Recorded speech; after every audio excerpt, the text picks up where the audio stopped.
what you want me to do. Do what you want me to do. Yeah. You love me first. That's why I love you. That's why I love you. I found where I belong. I found where I belong. You are holy, holy,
forever. You are forever. Lord of the ages. Lord of the ages. God before time. God before time. We are a vapor. We are a You are vapor. eternal. You are eternal. Love everlasting. Love everlasting.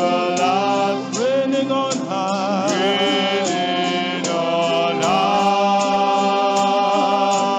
Holy, holy. Holy, holy, Lord God Almighty. Worthy is the Lamb. Worthy is the Lamb who was slain. Highest praises. Highest praises, honor, and glory Be unto your be name. unto your name. Be unto your Be name. unto your name. We are the broken. We are the You broken. are the healer. You are the healer. Jesus Redeemer. Jesus Mighty to Redeemer. save. Mighty to save. You are the love song. You are the love We sing song. forever. We sing forever. Before you. Always before I'm you. blessing your name. I'm blessing your name. Holy, holy. Holy, holy, Lord God Almighty. Worthy is the Lamb. Worthy is the Lamb who was slain. Highest praises, honor, and glory Be unto your be name. unto your name. Be unto your Be name. unto your name. Holy, holy. Holy, holy, Lord God Almighty. Worthy. Worthy is the Lamb who was slain. Highest praises, honor, and glory Be unto your be name. unto your name. Lord, be unto your Be name. unto your name.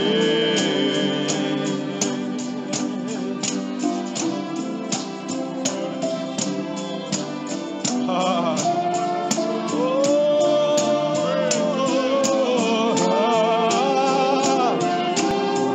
Lord, none like you, Lord.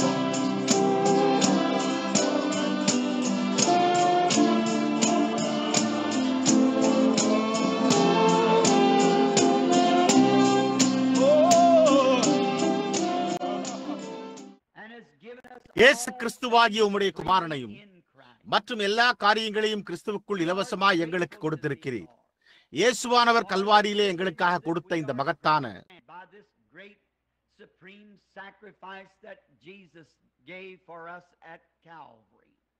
உன்னத பலியினால் எங்களுக்கு அளிக்கப்பட்டிருக்கின்ற ஸ்லாகியங்களுக்காக கர்த்தாவே, நாங்கள் உமக்கு நன்றியுள்ளவர்களாயிருக்கிறோம்.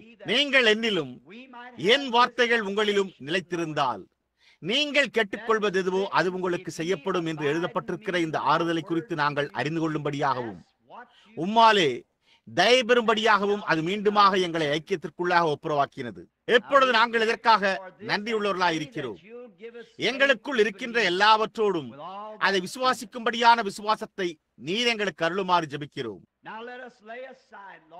எப்பொழுது கர்த்தாவே, இந்த நாளின் எல்லா பாடுகளையும் இந்த ஜீவியத்தின் எல்லா கவலைகளையும் நாங்கள் ஒதுக்கி வைத்துவிட்டு வாயிற்காப்போனிலிருந்து போதகர் வரையிலும் எங்களுடைய சிந்தையில் இப்பொழுது ஒன்றுமற்றவர்களாய் இருந்து, ஆனால் எங்களுடைய ஒன்று கூடுதலினால் நாங்கள் நன்மையான ஏதோ ஒன்றை செய்து முடிக்கும்படியாகவும் உம்மை குறித்து அதிகமாய் அறிந்து கொள்ளவும் பரிசுத்த ஆவியானவர் எங்களிடத்தில் பேசுவதை பயபக்தியோடு கேட்கும்படியாய் காத்திருப்போமாக.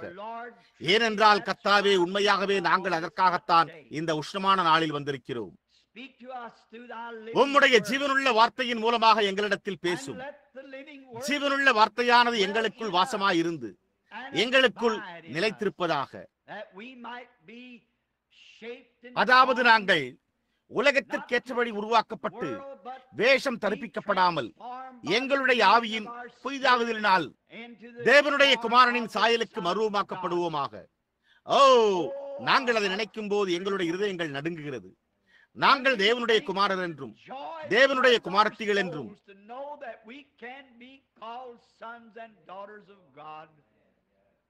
அழைக்கப்படுவதை அறிந்து கொள்ள சந்தோஷமானது எங்களுடைய ஆத்துமாக்களை நிரப்புகிறது. நாங்கள் அவருடைய இரண்டாம் வருகையின் விளிம்பில் நிற்கிறோம். எல்லா தேசங்களும் ராஜ்யங்களும் எங்கள் பாதங்களின் கீழே நடுங்கிக் கொண்டிருக்கின்றன. உலகத்தின் எல்லா காரியங்களும் மறைந்து கொண்டே போகிறது. ஆனால் என்றோ ஒரு நாள் அவர் வந்து ஒருபோதும் முடிவே இல்லாததும் அல்லது ஒருபோதும் அசைக்கப்படாத ஒரு ராஜ்யத்திற்கு கொண்டு செல்வார் என்பதை அறிந்திருக்கிறோம். இப்பொழுது நாங்கள் அந்த ராஜ்யத்தின் பிரஜைகளாய் இருக்கிறோம் என்பதை நினைத்து பார்க்கிறோம். ஓ தேவனே, வார்த்தையாகிய தண்ணீர் கழுவுதலின் மூலமாக பரிசுத்த ஆவியினால் இன்றைக்கு எங்களுடைய இருதயங்களையும் செவிகளையும் விருத்த சேதனம் செய்யும்.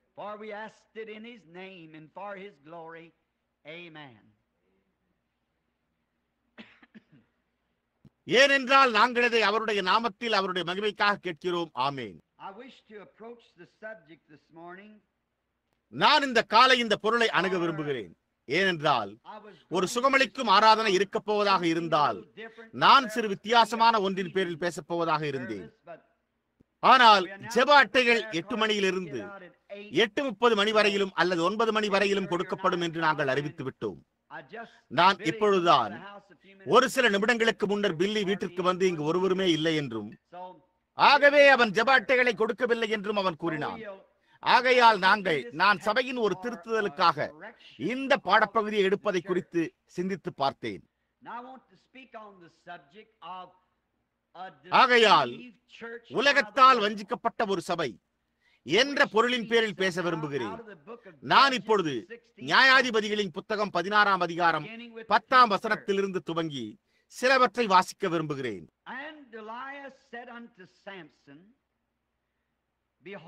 அப்பொழுது தெளிலால் சிம்சோனை பார்த்து, இதோ என்னை பரியாசம் பண்ணி எனக்கு பொய் சொன்னாய்.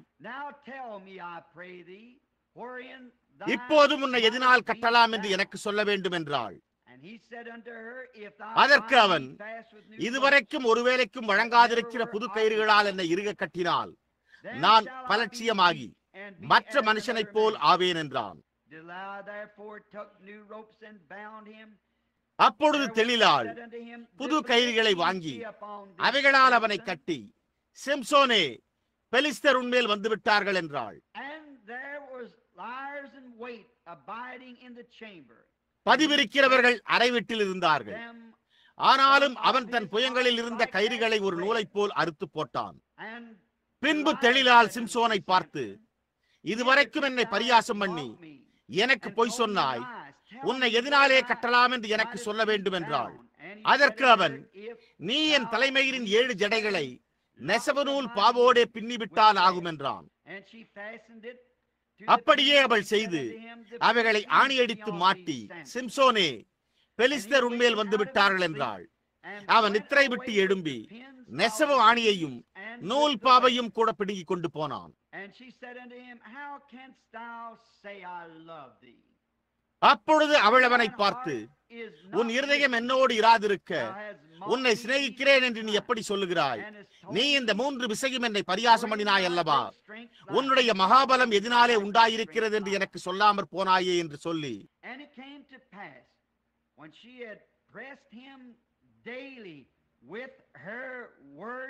இப்படி அவனை தினம் தினம் தன் வார்த்தைகளினாலே நெருக்கி அலட்டிக் கொண்டிருக்கிறதினால் சாகத்தக்கதாய் அவன் ஆத்துமா விசனப்பட்டு தன் இருதயத்தை எல்லாம் அவளுக்கு வெளிப்படுத்தி, சபரகன் கத்தியின் தலையின் மேல் படவில்லை, நான் என் தாயின் கர்ப்பத்தில் பிறந்தது முதல் தேவனுக்கென்று நசரேயனானவன், என் தலை சிரைக்கப்பட்டால் என் பலம் என்னை விட்டு போம், அதனாலே நான் பலட்சியமாகி மற்ற எல்லா மனுஷரைப் போலும் ஆவேன் என்று அவளிடத்தில் சொன்னான்.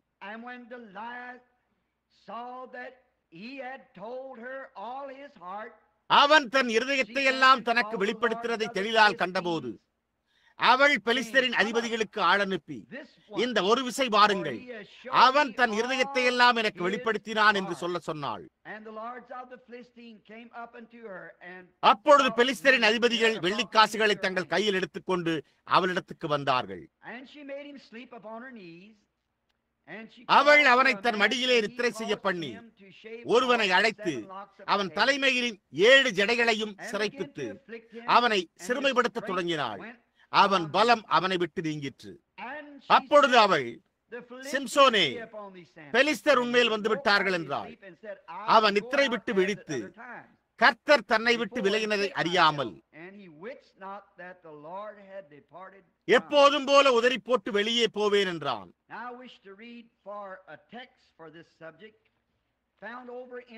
இப்பொழுது நான் இந்த பொருளுக்காக வெளிப்படுத்துகிற விசேஷ புத்தகத்தில் கண்டறிந்த பாடப்பகுதியை 2ஆம் அதிகாரத்தில் 21ஆம் வசனம் துவங்கி 23வது வசனம் வரை வாசிக்க விரும்புகிறேன். அவள் மனம் திரும்பும்படியாய் அவளுக்கு தவணை கொடுத்தேன். தன் வேசி மார்க்கத்தை விட்டு மனம் திரும்ப அவளுக்கு விருப்பமில்லை. இதோ நான் அவளை கட்டில் கிடையாக்கி அவளுடைய விபச்சாரம் செய்தவர்கள் தங்களுடைய கிரியைகளை விட்டு மனம் திரும்பாவிட்டால் அவர்களையும் மிகுந்த உபத்திரவத்திலே தள்ளி அவளுடைய பிள்ளைகளையும் கொல்லவே கொல்லுவேன். அப்பொழுது நானே உள்ளந்திரியங்களையும் இருதயங்களையும் ஆராய்கிறவர் என்று எல்லா சபைகளும் அறிந்து கொள்ளும். அன்றியும் உங்களில் ஒவ்வொருவனுக்கும் உங்கள் கிரியைகளின்படியே பலனளிப்பேன்.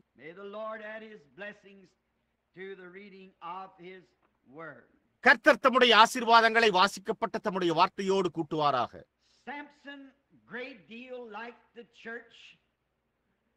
சிம்சோன் சபையைப் போலவே மகத்தாய் செயல்படும்படிக்கு சரியாய் துவங்கினான். அவன் சரியான திக்கில் இருந்து துவங்கினான். அவன் துவங்கின போது ஒரு அஞ்சா நெஞ்சமுடைய வல்லமையான மனிதனாக அழைக்கப்பட்டான். அவன் அவருடைய வார்த்தைகளை காத்துக்கொண்டு அவருடைய கட்டளைகளை நிறைவேற்றி கர்த்தருக்கு சேவை செய்பவனாகவே துவங்கினான். அது ஏறக்குறைய சபையைப் போலவே இருந்தது. அது சரியாக துவங்கினதை நாம் ஒரு உலக பிரகாரமான சொல்லமைப்பில் கூறுவது போல கூறினால் சரியான நிலையிலிருந்துதான் துவங்கினான்.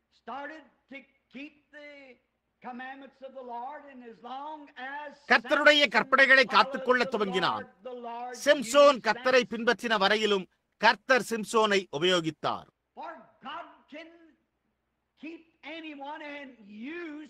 ஏனென்றால் தேவன் எவரையுமே அவரை பின்பற்றுகிற எவரையுமே காத்துக்கொள்ளவும் உபயோகிக்கவும் முடியும். ஏனென்றால் அது தேவனுடைய அலுவலாயிருக்கிறது. ஆனால் நாம் தேவனுடைய காரியங்களில் இருந்து தூரமாய் விலகிச் செல்லும் போது அப்பொழுது தேவனால் நம்மை ஒருபோதும் உபயோகிக்கவே முடியாது.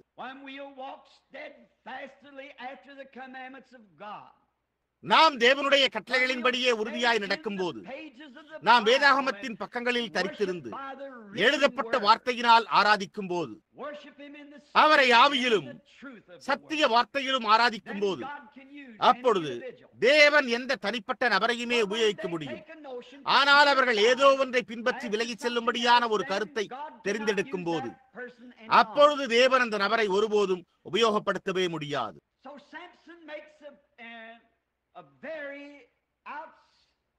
ஆகையால் சிம்சோன் இன்றைய சபையின் ஒரு சிறந்த பிரதிநிதியாய் விளங்குகிறான்.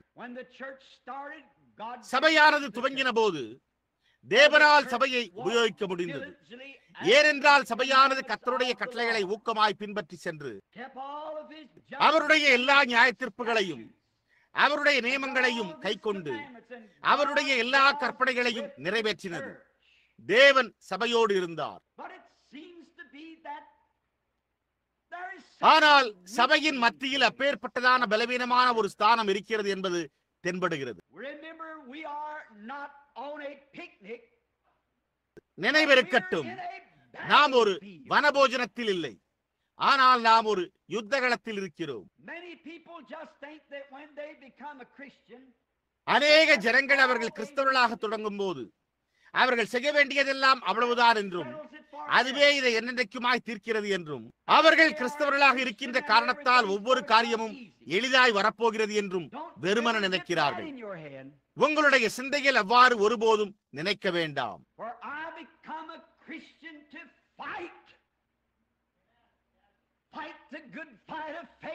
ஏனென்றால் விசுவாசத்தின் நல்ல போராட்டத்தை போராடவே நான் ஒரு கிறிஸ்தவனானேன். யுத்த அணிவரிசைகளில் சேரவே நான் ஒரு கிறிஸ்தவனானேன்.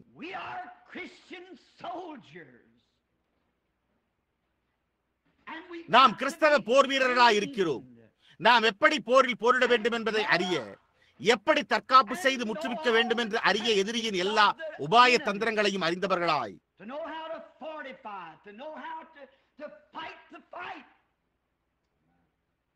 பயிற்சிவிக்கப்பட்டு கொண்டு வரப்பட வேண்டியவர்களாய் இருக்கிறோம். பரிசுத்த ஆவியானவர் அதை நமக்கு வெளிப்படுத்தினால் மட்டுமே நாம் அதை செய்ய முடியும். நாம் யுத்தத்திற்கு செல்லுகிற போது ஏதோ மற்ற தேசங்கள் நமக்கு கூறுகிற அவர்களுடைய கருத்துக்கள் சிலவற்றை நாம் எடுத்துக்கொள்ள முடியாது. ஆனால் நாம் நம்முடைய சொந்த கருத்துக்களை, பரிசுத்த ஆவியானவர் நம்மை வழிநடத்தும் விதமாக அவர் நமக்கு தரும் கருத்துக்களையே எடுத்துக்கொள்ள வேண்டும்.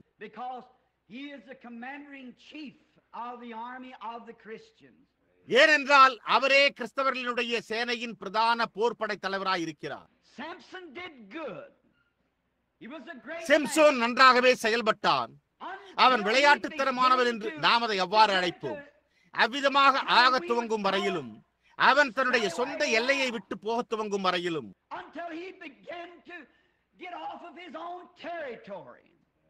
அவன் ஒரு மகத்தான மனிதனாயிருந்தான்.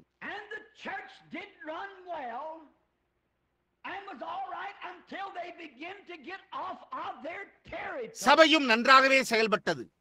அவர்கள் தங்களுடைய எல்லை விட்டு செல்ல துவங்கும் வரையிலும் சரியாகவே இருந்தனர்.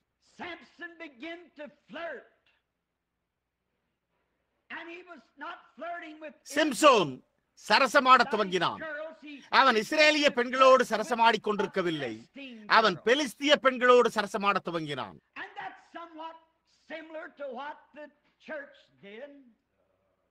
சபையானது செய்ததற்கு அது ஒத்ததாயிருக்கிறது.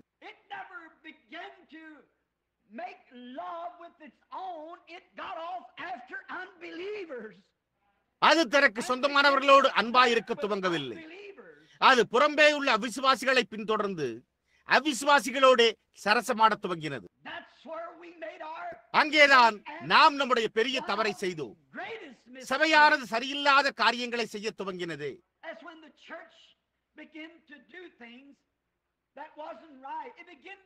மிகப்பெரிய தவறுகளில் ஒன்றாயிருந்தது. அது சிம்சோனை போலவே மோசமான தோழமையை வைத்துக் கொள்ள துவங்கினது.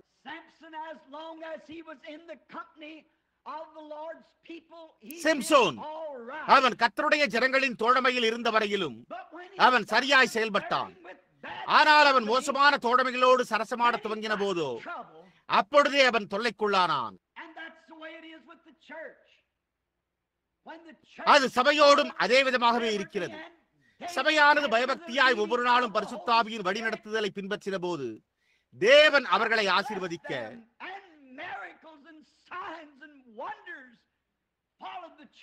அற்புதங்களும் அடையாளங்களும் அதிசயங்களும் சபையை பின்தொடர்ந்தன. ஆனால் அது மோசமான தோழமையை வைத்துக் கொள்ளவும் உலகத்தோடு இருக்கவும் துவங்கின போதோ அது மோசமான காரியங்களில் ஒன்றை செய்தது. அது செய்த முதல் காரியம், அது விசுவாசிகளுக்குள் இருந்த ஐக்கியத்தை குலைத்து ஸ்தாபனமாக துவங்கிறது. ஏனென்றால் தேசங்கள் கூட்டிணைவாக்கப்பட்டிருந்தன என்பதை அவர்கள் கண்டறிந்திருந்தனர். ஆனால் இந்த மகத்தான சுவிசேஷம் ஒரு தேசத்திற்கோ அல்லது ஒரு ஜனத்திற்கோ அர்ப்பணம் செய்யப்படவில்லை. இது விருப்பமுள்ளவன் வரக்கடவன் என்றபடி எல்லா தேசங்களுக்கும், எல்லா இனத்தாருக்கும், எல்லா பாஷைக்காரர்களுக்கும், எல்லா ஜனங்களுக்கும் அர்ப்பணம் செய்யப்பட்டிருக்கிறது. தேவன் நமக்காக எல்லைக்கோடுகளை வகுக்க ஒருபோதும் திட்டமிடவில்லை. ஆனால் மனிதர்களோ அவர்களை ஒப்பிட்டு பார்த்து அல்லது பின்பற்றி உலகம் செய்கிறது போலவே செயல்படவும்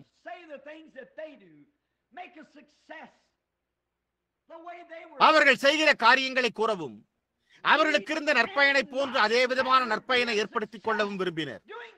உலகம் செய்கிற எந்த காரியத்தையும் நாம் செய்து ஒரு வெற்றியை ஒருபோதும் உண்டாக்க முடியாது. நாம் தேவனுடைய நியமங்களையும் அவருடைய வழியில் காரியங்களையும் செய்து பின்தொடர்கிற போது மட்டுமே நாம் வெற்றியுடையவர்களாக இருக்க முடியும். நாம் உலகத்தை முன்மாதிரியாக கொண்டு செயல்படுபவர்களாய் ஒருபோதும் இருக்க முடியாது. சிகரெட் நிறுவனம் தன்னுடைய மகத்தான வெற்றியை தொலைக்காட்சி மூலம் சந்தித்திருக்குமானால், பீர் மற்றும் விஸ்கி போன்ற மதுபான நிறுவனங்கள் தொலைக்காட்சியின் உதவி மூலமாய் தங்களுடைய மகத்தான வெற்றியை சந்தித்திருந்தாலும், சபையானது தொலைக்காட்சியினால் தன்னுடைய வெற்றியை நிலைநாட்டும் என்பதற்கு ஒரு அடையாளமும் இல்லை. சபையின் வெற்றியானது சுவிசேஷத்தின் பிரசங்கத்தில், தேவனுடைய வல்லமையில், ஆவியின் கிரியைகளை வெளிப்படுத்தி காட்டுவதில் இருக்கிறது. நாம் தொலைக்காட்சியானது சிகரெட் நிறுவனங்களுக்கும் மற்ற நிறுவனங்களுக்கும் என்ன செய்துள்ளது என்ற காரணத்தை கூற முடியாதே. அந்த ஜனங்களோடு ஒப்பிட்டு பார்க்க முயற்சிக்கும்படியான எந்த வேத வாக்கியமும் நமக்கு கிடையாது. நாம் அதை செய்கிற வரையிலும் நாம் அதிக எண்ணிக்கையுள்ள ஜனங்களை கூட்டி சேர்க்கலாம். ஆனால் அதை செய்ய தேவன் நம்மை நியமிக்கவில்லை.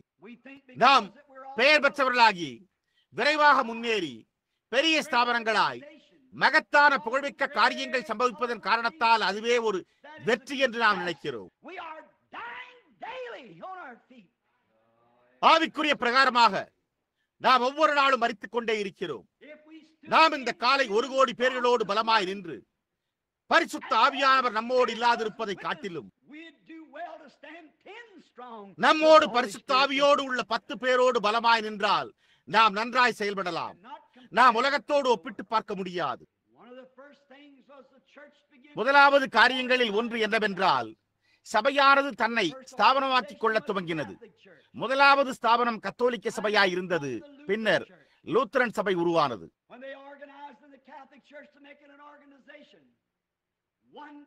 கத்தோலிக்க சபையில் அவர்கள் அதை ஒரு ஸ்தாபனமாக ஸ்தாபித்துக் கொண்ட போது, ஒரு நாள் அங்கே ஒரு சத்தம் உண்டாகி, சிம்சோனே, பெலிஸ்தியர்கள் உண்மையில் வந்து விட்டார்கள் என்றது. சிம்சோன் கத்தோலிக்க சபையின் கட்டுக்கயிர்களை அறுக்க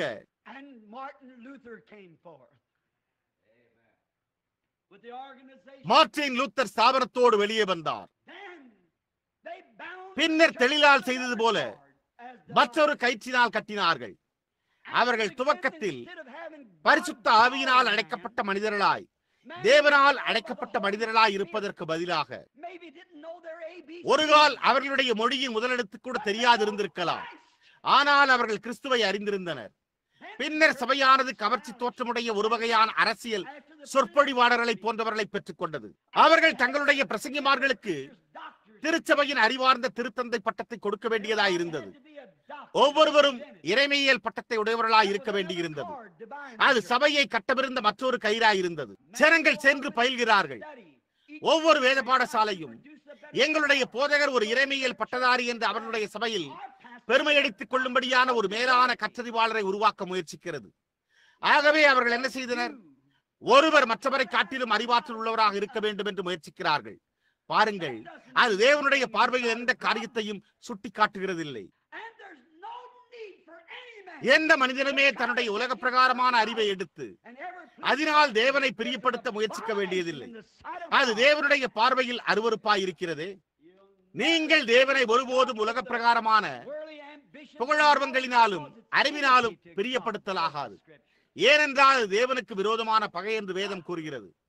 அவர் அதை செய்ய முடியாது. ஒவ்வொருவரும் எல்லா ஞானத்தையும் உடையவர்களாய் இருக்க முயற்சிக்கிறார்கள். அவர்கள் என்ன செய்ய வேண்டும் என்றும் எந்த வார்த்தைகளை கூற வேண்டும் என்றும் அறிந்திருக்கிறார்கள்.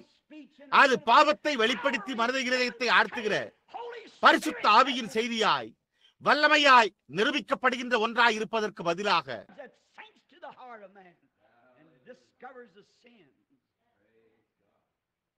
வெறுமனே ஒரு அரசியல் சொற்பொழிவாய் ஆகிவிட்டது. அவர்கள் அரசியல் சொற்பொழிவுகளுக்காக பயிற்றுவிக்கப்படுகின்றனர்.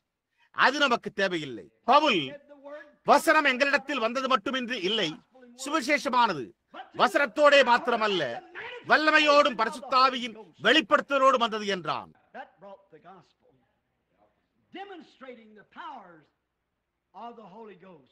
அதுவே சுவிசேஷத்தை கொண்டு வந்தது, பரிசுத்த ஆவியின் வல்லமைகளை கிரியைகளின் மூலம் நிரூபித்தல்.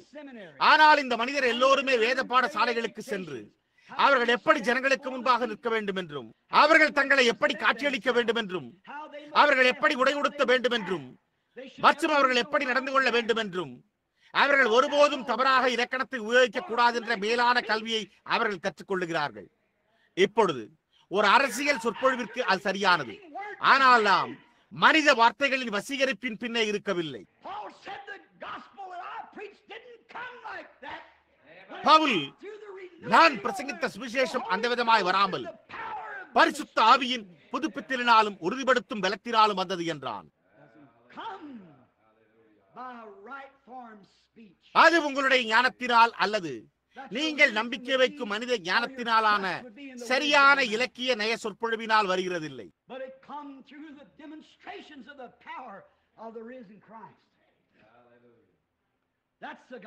ஆனால் அது உயிர்த்தெழுந்த கிறிஸ்துவின் வல்லமையான உறுதிப்படுத்துதலின் மூலமாய் வருகிறது.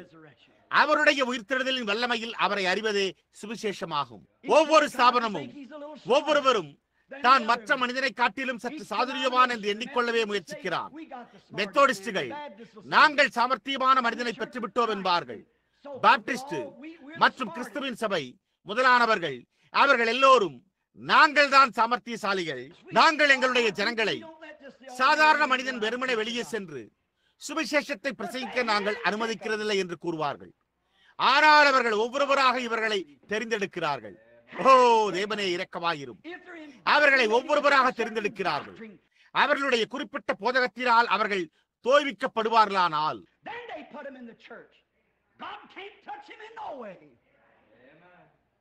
அப்பொழுது அவர்கள் சபையில் அவர்களை அனுப்புகிறார்கள். தேவன் அவனை எவ்விதத்திலும் தொடவே முடியாது.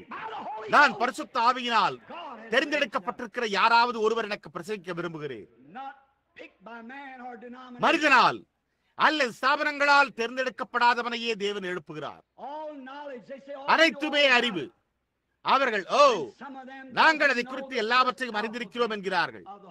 அவர்களில் சிலர் பரிசுத்த ஆவியின் முதல் எழுத்தையே அறியாதிருக்கிறார்கள். அவர்கள் அதை மறுதளிக்கிறார்கள். இது சுமார் 10 வருடங்களுக்கு முன்னர் கலிபோர்னியாவில் ஒரு நாள் நான் வாசித்த ஒரு சிறு புத்தகத்தை குறித்து எனக்கு நினைப்பூட்டுகிறது. நான் அதை பழைய புத்தக கடையில் எடுத்தேன். நான் அதன் ஆசிரியர் யார் என்பதை மறந்துவிட்டேன். வெறுமன 10 சென்ட் விலையுள்ள ஒரு சிறிய புத்தகம்.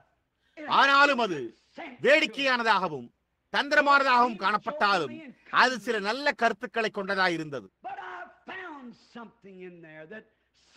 ஆனால் எனக்கோ சரியாக தேவனை போன்று எனக்கு காணப்பட்ட ஏதோ ஒன்றை நான் அங்கே கண்டேன். அந்த சிறு கதைகளில் ஒன்று விதமாய் ஆரம்பித்தது.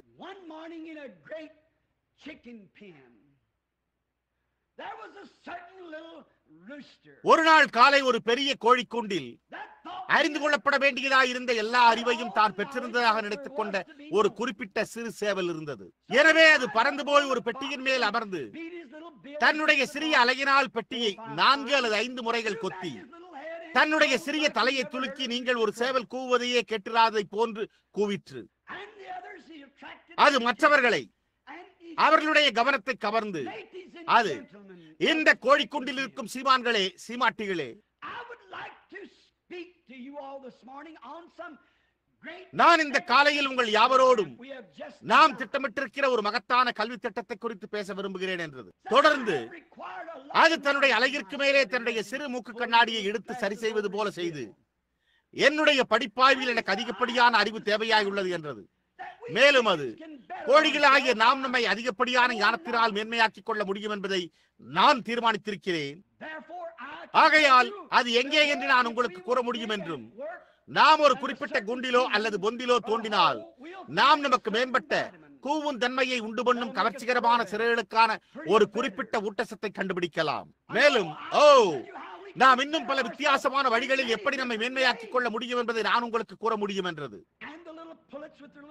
அப்பொழுது அந்த சிறிய இளம்பட்டை கோழிகள் தங்களுடைய சிறிய சிவந்த கொண்டைகளோடு அவைகள் அப்படியே கொக்கரித்து, இவன் அருமையானவன் அல்லவா என்றன. அவைகள் நிச்சயமாகவே அவனை வியந்து பாராட்டின. ஓ, அவர் எப்பேற்பட்ட ஒரு திறமையான சேவல்! அது இங்குள்ள சில வேத பாடசாலை பிரசங்கிமார்கள் சிலரை எனக்கு நினைப்பூட்டுகிறது. அப்படிப்பட்ட ஒரு திறமை மிக்க மனிதன். நாம் மற்ற கோழிகளோடு ஒட்டிக்கொண்டு சுற்ற வேண்டிய அவசியமே இல்லை. நாம் யாவரும் அவனோடு போகத்தான் வேண்டும் என்றன. பாருங்கள், அந்த சிறு சேவல் தன்னுடைய உரையை முடிக்கும் முன்னரே இப்படிப்பட்ட பளபளப்பான ரெக்கைகளை பெற்றிராமல் இருந்த மற்றொரு சிறிய கோழி மற்ற கோழிகளின் முற்றத்திலிருந்து ஓடி வந்து, கோழிகளே, ஒரு நிமிடம் அப்படியே இருங்கள். நான் சமீபத்தில் வானொலியில் கூறின அறிவிப்பை இப்பொழுதுதான் கேட்டேன். கோழிகள் பவுண்டுக்கு 4 சென்டாக விலையேறிவிட்டதாம். எனவே நாளை நாம் யாவரும் இறைச்சிக்காக வெட்டி குவிக்கப்பட போகிறோமே. உங்களுடைய அறிவு என்ன நன்மையை செய்ய போகிறது என்றது. சகோதரனே, நாம் சேகரிக்க முடிந்த எல்லா அறிவும் என்ன நன்மையை செய்கிறது? நாம் 6 அடி உள்ள புழுதியாய் இருக்கிறோமே. நாம் யாவரும் நிமிடத்துக்கு நிமிடம் அங்குலம் அங்குலமாக மரித்துக் கொண்டிருக்கிறோம். நம்முடைய அறிவு ஒன்றுமற்றதாய் கருதப்படுகிறது. நாம் அவரை அறிந்து கொள்ள விரும்புகிறோம், ஆனால் அவர்கள் அதை செய்கிறார்கள். சற்று நேரத்திற்கு முன்பு நான் ஒரு குறிப்பிட்ட சிறு மஞ்சள் நிற குருவியை குறித்து குறிப்பிட்டுக் கொண்டிருந்தேன். அது அறிந்து கொள்ள வேண்டியிருந்த எல்லா அறிவையும் அது அறிந்து கொண்டதாகவும், மற்றும் அது மற்ற எல்லா மஞ்சள் நிற குருவிகளுக்கும் மானிட வர்க்கத்தை குறித்து கூற முடிந்ததை அதிகமாகவே அறிந்ததாகவும் நினைத்துக் கொண்டது. ஆகையால் அது தன்னுடைய கூட்டிலிருந்து பறந்து அவர்கள் எல்லோரையும் குறித்து அது எப்படி அறிந்து கொண்டது என்றும் மானிட வர்க்கத்தை குறித்தும் அது பேச துவங்கினது. மேலும் திடீரென்று பர்டோவிலிருந்து ஒரு பேராசிரியர் நடந்து வந்து அதனிடம் சில உயரிய மெருகேற்றப்பட்ட வார்த்தைகளை பேச துவங்கினார். அந்த சிறு குருவி தன்னுடைய கண்களை சிமிட்டி தன்னுடைய தலையை திருப்பிக் கொண்டது மற்றும் இப்பொழுது அதற்கு கண்கள் இருந்தன. அது அந்த பேராசிரியரை காண முடிந்தது. அதற்கு காதுகள் இருந்தன. அது அவர் கூறினதை கேட்க முடிந்தது. ஆனால் உண்மையாகவே அவர் எதை குறித்து பேசிக் கொண்டிருந்தார் என்பதை அது அறிந்து கொள்ளவில்லை. ஏன்? அது ஒரு மஞ்சள் நிற குருவியின் மூளையே பெற்றிருந்தது. அது வெறுமன ஒரு பறவையின் மூளையே பெற்றிருந்தது. அது பெற்றிருந்ததெல்லாம் அவ்வளவுதான். அது ஒரு மனித மூளையை பெற்றிருக்கவில்லை. ஆகவே அதனால் மானிட வர்க்கத்தை போல சிந்திக்க முடியவில்லை.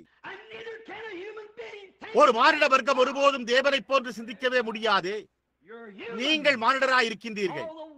உலக பிரகாரமான எல்லா அறிவும் ஒரு மஞ்சள் நிற குருவியின் மூளையை காட்டிலும் மேலானதல்ல. நீங்கள் செய்யும் அனைத்தும் நீங்கள் அதனால் உங்களையே புண்படுத்திக் கொள்கிறீர்கள். நீங்கள் கிறிஸ்துவின் சிந்தையுடையவர்களாய் இருக்க வேண்டும். ஜனங்கள் போய் ஸ்தாபனங்களில் சேர்ந்து கொண்டு புதிய பிறப்பிற்கு பதிலாக ஒரு கை குலுக்குதலை பதிலியாக எடுத்துக்கொள்ள காரணம், அவர்கள் புதிய பிறப்பை தவிர்க்க முயற்சித்துக் கொண்டிருக்கிறார்கள். அவர்கள் புதிய பிறப்பை விரும்புகிறதில்லை. நாம் அதை வேதாகமத்திலிருந்து பேசுகிறோம் என்பதை அவர்கள் அறிவார்கள். ஆகவே அவர்கள் அதற்காக ஏதோ ஒரு பதிலியை வைக்க விரும்புகிறார்கள்.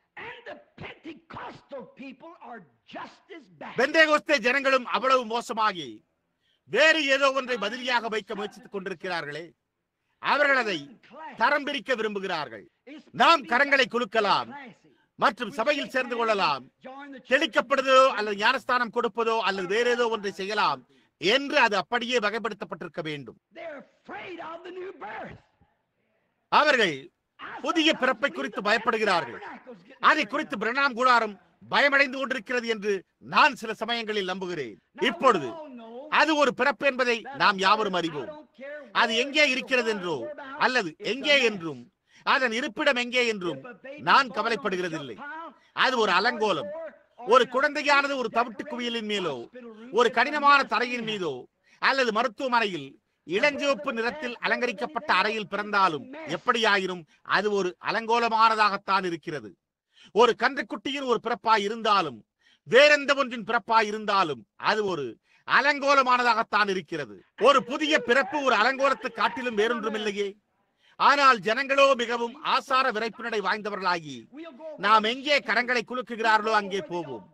எங்கே அவர்கள் கூச்சலிடாமல் அழாமல் பீடத்தின் மேல் அடித்து கூக்குரலிடாமல் இருக்கிறார்களோ அங்கே நாம் யாவரும் போவோம் என்கிறார்கள். நீங்கள் மனிதத்தன்மையுடையவர்களாயும் கூட இருக்க வேண்டும் என்று விரும்புகிறீர்களே. மரித்து ஜீவனை கொண்டு வருகிற பிறப்பே நமக்கு தேவையாயிருக்கிறது. ஒரு பழைய உருளைக்கிழங்கு வித்தை, ஒரு உருளைக்கிழங்கு வித்தை, நீங்கள் அந்த உருளைக்கிழங்கை எடுத்து அதை நிலத்தில் போடுங்கள். நீங்கள் புதிய உருளைக்கிழங்குகளை பெறும் வரை அந்த பழைய உருளைக்கிழங்கு அழுக வேண்டியதாக இருக்கிறது. ஒரு தானியமானது அது அழுகின்ற வரையிலும் புதிய ஜீவனை பிறப்பிக்க முடியாது. ஒரு மனிதனோ அல்லது ஸ்திரீயோ தன்னுடைய அறிவாற்றலும் தன்னுடைய சுயநலமும் மரித்து அழுகும் வரையிலும் புதிய பிறப்பை ஒருபோதும் பெறவே முடியாது. மரித்து பீடத்தண்டை மரித்து கூச்சலிட்டு எல்லாவித அலங்கோலத்தையும் பெற்று உன்னுடைய வீராப்பு தணிந்து போகும் நிலையில்தான் நீ மீண்டுமாய் தேவனுடைய ஆவியினால் பிறக்கின்றாய். நீ வீரிட்டு அலறினாலும், அந்நிய பாஷைகளில் பேசினாலும், மேலும் கீழுமாக குதித்தாலும், தன்னுடைய தலை வெட்டப்பட்ட ஒரு கோழி சட்டைகளை அடிப்பது போல அடித்தாலும் எனக்கு கவலை இல்லை.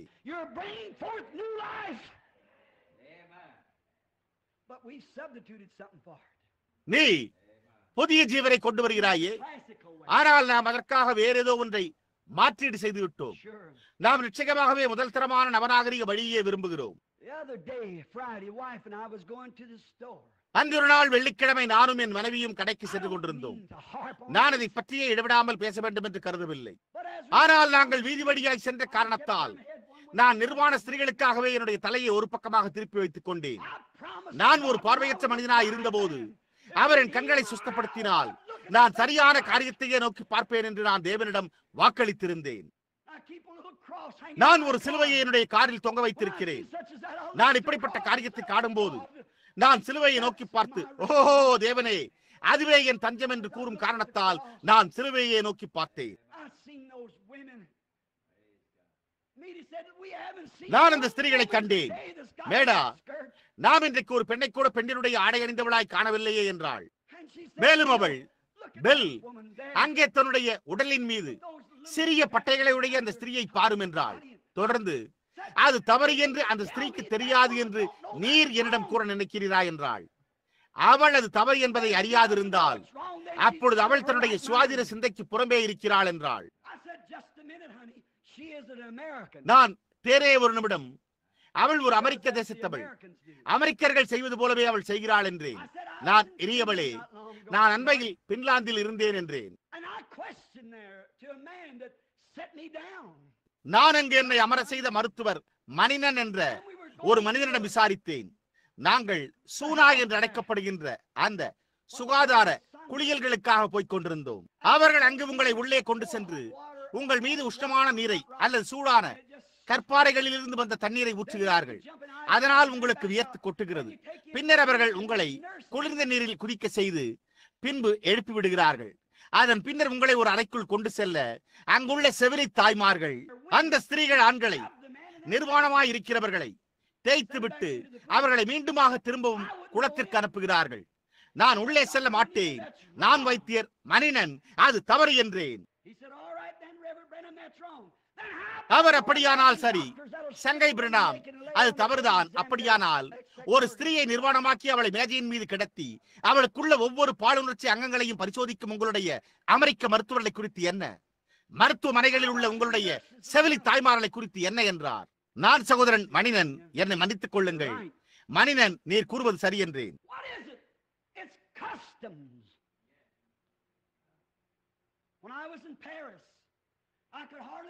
அது என்ன? இது பழக்க வழக்கங்கள். நான் பாரிஸில் இருந்தபோது ஆண்களுக்கும் பெண்களுக்கும் சிறுநீர் கழிக்கும் இடங்கள் ஒரே இடமா இருந்ததை என்னால் நம்ப முடியவில்லை. ஆண்கள் பெண்கள் இருவருக்குமே வீதியின் ஓரத்தில் கழிவறைகள் இருந்ததை என்னால் புரிந்து கொள்ள முடியவில்லை. ஸ்திரீகள் கடற்கரைக்கு நீந்தி செல்லும் போது, ஒரு இளைஞனும் அவனுடைய காதலியும் நீந்தி குளிக்க செல்லும் போது அவர்களுக்கு ஆடை மாற்றும் அறைகளே இல்லாமல் அவர்கள் தங்களுடைய கடைசி ஆடை மட்டுமாய் எல்லா ஆடைகளையும் களைந்துவிட்டு பின்னர் தங்களுடைய முதுகு பக்கமாய் திரும்பி ஒரு சிறிய கோடு போன்ற பட்டையார் ஆடையை அணிந்து நீந்த சென்றதை என்னால் நினைத்து பார்க்கவே முடியாதிருந்தது. ஆனால் அது அவண்ணமாகவே இருக்கிறது. அவர்கள் அதற்கு கவனம் செலுத்துவதில்லை. அது பிரான்சின் வழக்கமாய் இருக்கிறது. ஆப்பிரிக்காவில் ஆண்களும் பெண்களும், வாலிபர் மற்றும் வயோதிபர் ஆடை இல்லாமல் பரந்த புல்வெளியினூடாக நடந்து செல்கிறார்கள். ஒரு கழிவறை என்னவென்பதை அல்லது அது போன்ற காரியங்களையே ஒருபோதும் அறியாதவர்கள், அல்லது எவரும் மற்றவருடைய பார்வைக்கு புறம்பே சென்றதே இல்லை. ஆனால் அவர்கள் வித்தியாசத்தையே அறிந்து கொள்வதில்லை. அவர்கள் வித்தியாசம் அறியாதவர்கள். ஆனால் அது தேசங்களின் வழக்கமாயிருக்கிறது. ஆனால் நான், தேனே, நாமோ வித்தியாசமாய் உள்ளோம். நாம் வேறொரு தேசத்திலிருந்து வந்தவர்களாய் இருக்கிறோம். நாம் இங்கு அந்நியர்களும் பரதேசிகளுமாய் இருக்கிறோம். அதுவே இந்த காரியங்கள் மிகவும் தவறானவை என்பதை காண செய்கிறது. ஏனென்றால் வேதம் இப்படி அறிக்கையிட்டு உரிமை கோருகிறவர்கள் தாங்கள் அந்நியரும் பரதேசிகளுமாய் இருக்கிறார்கள் என்றும் அவர்கள் வரப்போகிற நகரத்தையே நாடி தேடிக் கொண்டிருக்கிறார்கள் என்பதையுமே அவர்கள் தெரியப்படுத்துகிறார்கள் என்று கூறியுள்ளது. இத்தாலியிலோ, பிரான்சிலோ, ஆப்பிரிக்காவிலோ, வேறெந்த தேசத்திலோ இருக்கிற ஒரு மனிதனோ அல்லது ஒரு ஸ்திரீயோ பரிசுத்த ஆவியினால் மீண்டுமாய் பிறந்திருக்கிறவர்கள் அந்த காரியங்களை செய்கிறதில்லை. அவர்கள் அந்த ஆடைகளை அணிய மாட்டார்கள். அவர்கள் அவிதம் நடந்து கொள்ள மாட்டார்கள். அவர்கள் வேறொரு தேசத்துக்குரியவர்களாய் இருக்கிறபடியால் அதை ஆளுகை செய்கிறவரும் உண்டு பண்ணியவரும் தேவனாயிருக்கிறார். நாம் பரத்திலிருந்து வந்தவர்களாய் இருக்கிறோம். உங்களுக்குள்ளாக இருக்கின்ற ஆவியே உங்களுடைய ஜீவியத்தை செயல்பட தூண்டுகிறதா இருக்கிறது. நீ ஒரு அமெரிக்கனாய் இருந்தால் அமெரிக்கர்கள் செய்கிறதை போன்றே நீ செய்வாய். நீ பிரெஞ்சுக்காரனாய் இருந்தால் பிரெஞ்சுக்காரர்களை போலவே நீ செய்து மற்றவர்களை விமர்சனம் செய்வாய். ஆனால் நீ தேவனை உடையவனாய் இருந்தால் பரலோகத்தில் அவர்கள் செய்கிற விதமாகவே நீ செய்வாய். உன்னுடைய ஆவியானது மேலிருந்து வருகிறபடியால் அது உன்னை கட்டுப்படுத்துகிறது. ஏதோ ஒரு சிறிய காரியத்தை நீங்கள் நோக்கி பார்க்கலாம். வேதாகமத்தில் இந்த புதிய நகரத்தை தேடினவர்கள் வித்தியாசமாய் நடந்து கொண்டனர். அவர்கள் அந்நியரும் பரதேசிகளுமாய் இருக்கிறார்கள் என்று அவர்கள் வெளிப்படையாக கூறினார்கள். ஆனால் காயீரின் பட்சத்திலோ அவர்கள் நிலையற்று அலைகிறவர்களாயும் துரோகிகளுமாயினர். ஆனால் கிறிஸ்தவர்களோ அந்நியரும் பரதேசிகளுமாய் இருந்தனர். நிலையற்று அலைகிற ஒருவனுக்கு இல்லவே இல்லை. ஒரு துரோகியானவன் ஒரு பயங்கரமான நபராயிருக்கிறான். ஆனால் ஒரு பரதேசியோ ஒத்துக்கொள்ளப்படும் அளவிற்கு உண்மையானவனாகவும் ஒரு உண்மையான தேசத்திலிருந்து மற்றொரு தேசத்திற்கு போகிற வரைக்கும் வீட்டிற்கு செல்லும் தன்னுடைய வழியை கண்டறிய முயற்சிப்பவனாயும் தன்னுடைய ஜீவியத்தை அவன் வேறொரு தேசத்திலிருந்து வந்து ஏதோ ஒன்றை அவன் உடையவனாய் இருக்கிறான் என்பதை பகிரங்கமாய் கூறுபவனுமாய் இருக்கிறான். அதுதான் காரணமாய் உள்ளது. ஆனால் அதே சமயத்தில் இவ்விதமாய் செய்கிற ஜனங்களையும் இந்த பொருட்களை அணிந்து கொள்ளுகிற அந்த ஜனங்களையும் நான் உங்களுக்கு கூறட்டும். நான் 30,000 சீர்படாத அஞ்ஞானிகளையும் நிர்வாணிகளையும் கம்பள ஜாதியினரையும் தென்னாப்பிரிக்காவில் கண்டேன். 16, 18, 20 வயதான பெண்களும் பையன்களும் ஒரு சிறு ஆடை கூட இல்லாமல் தங்களுடைய முகங்களில் சேற்றோடும் வர்ணம் தீட்டப்பட்டவர்களாயும் தங்களுடைய மூக்குகளில் எலும்புகளை செய்கினவர்களாயும் தங்களுடைய காதுகளில் இருந்து மரக்கட்டைகள் தொங்கிக் கொண்டிருக்க மனித எலும்புகளோ அல்லது வேறெந்த எலும்புகளோ தங்களுடைய முடிகளில் பின்னிக் கொண்டிருக்க மிருகங்களினுடைய பற்கள் அவர்கள் மேல் தொங்கிக் கொண்டிருக்க அவர்கள் உலகத்தில் பிறந்த விதமாகவே நிர்வாணமாக அதை அறியாமல் அங்கு நின்று கொண்டிருந்தனர். ஆனால் அவர்கள் கிறிஸ்துவை ஏற்றுக்கொண்ட போது மூங்குப்புற விழுந்து பரிசுத்த ஆவியை பெற்றுக்கொண்டு அவர்கள் எழுப்பி நின்று தங்களுடைய மார்பையும் உடலின் மறைவுறுப்பையும் தங்களுடைய கையோடு கைகோர்த்து மறைத்துக் கொண்டு நடந்து சென்று அணிந்து கொள்ள ஆடைகளை தேடினர்.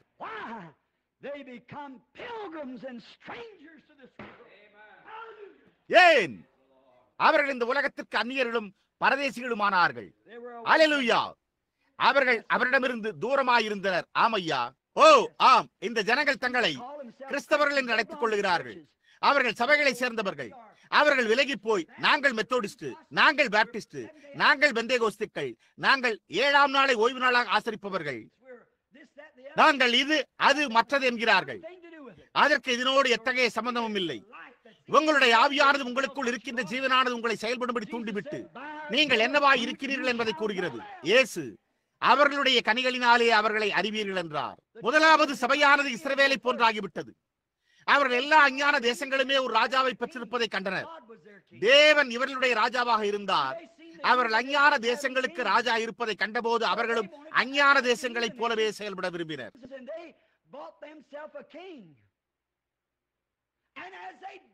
ஆகையால் அவர்கள் தங்களுக்கு ஒரு ராஜாவை பெற்றுக் கொண்டனர். அவர்கள் அதை செய்த போது அவர்கள் தொல்லைக்குள்ளானார்கள். அது படிப்படியாக உள்ளே வர துவங்கினது. உலகமானது படிப்படியாக அவர்களுக்குள்ளாக வர துவங்கினது. முடிவிலே அது ஆகாபில் முற்றிற்று. ஒரு ராஜா அதற்கு சற்று நெருக்கமாக, அதற்கு கொஞ்சம் நெருக்கமாக வந்து முடிவிலே அவர்களுடைய ஜீவனை நசுக்கினான். அவர்கள் அப்படியாய் சென்றனர்.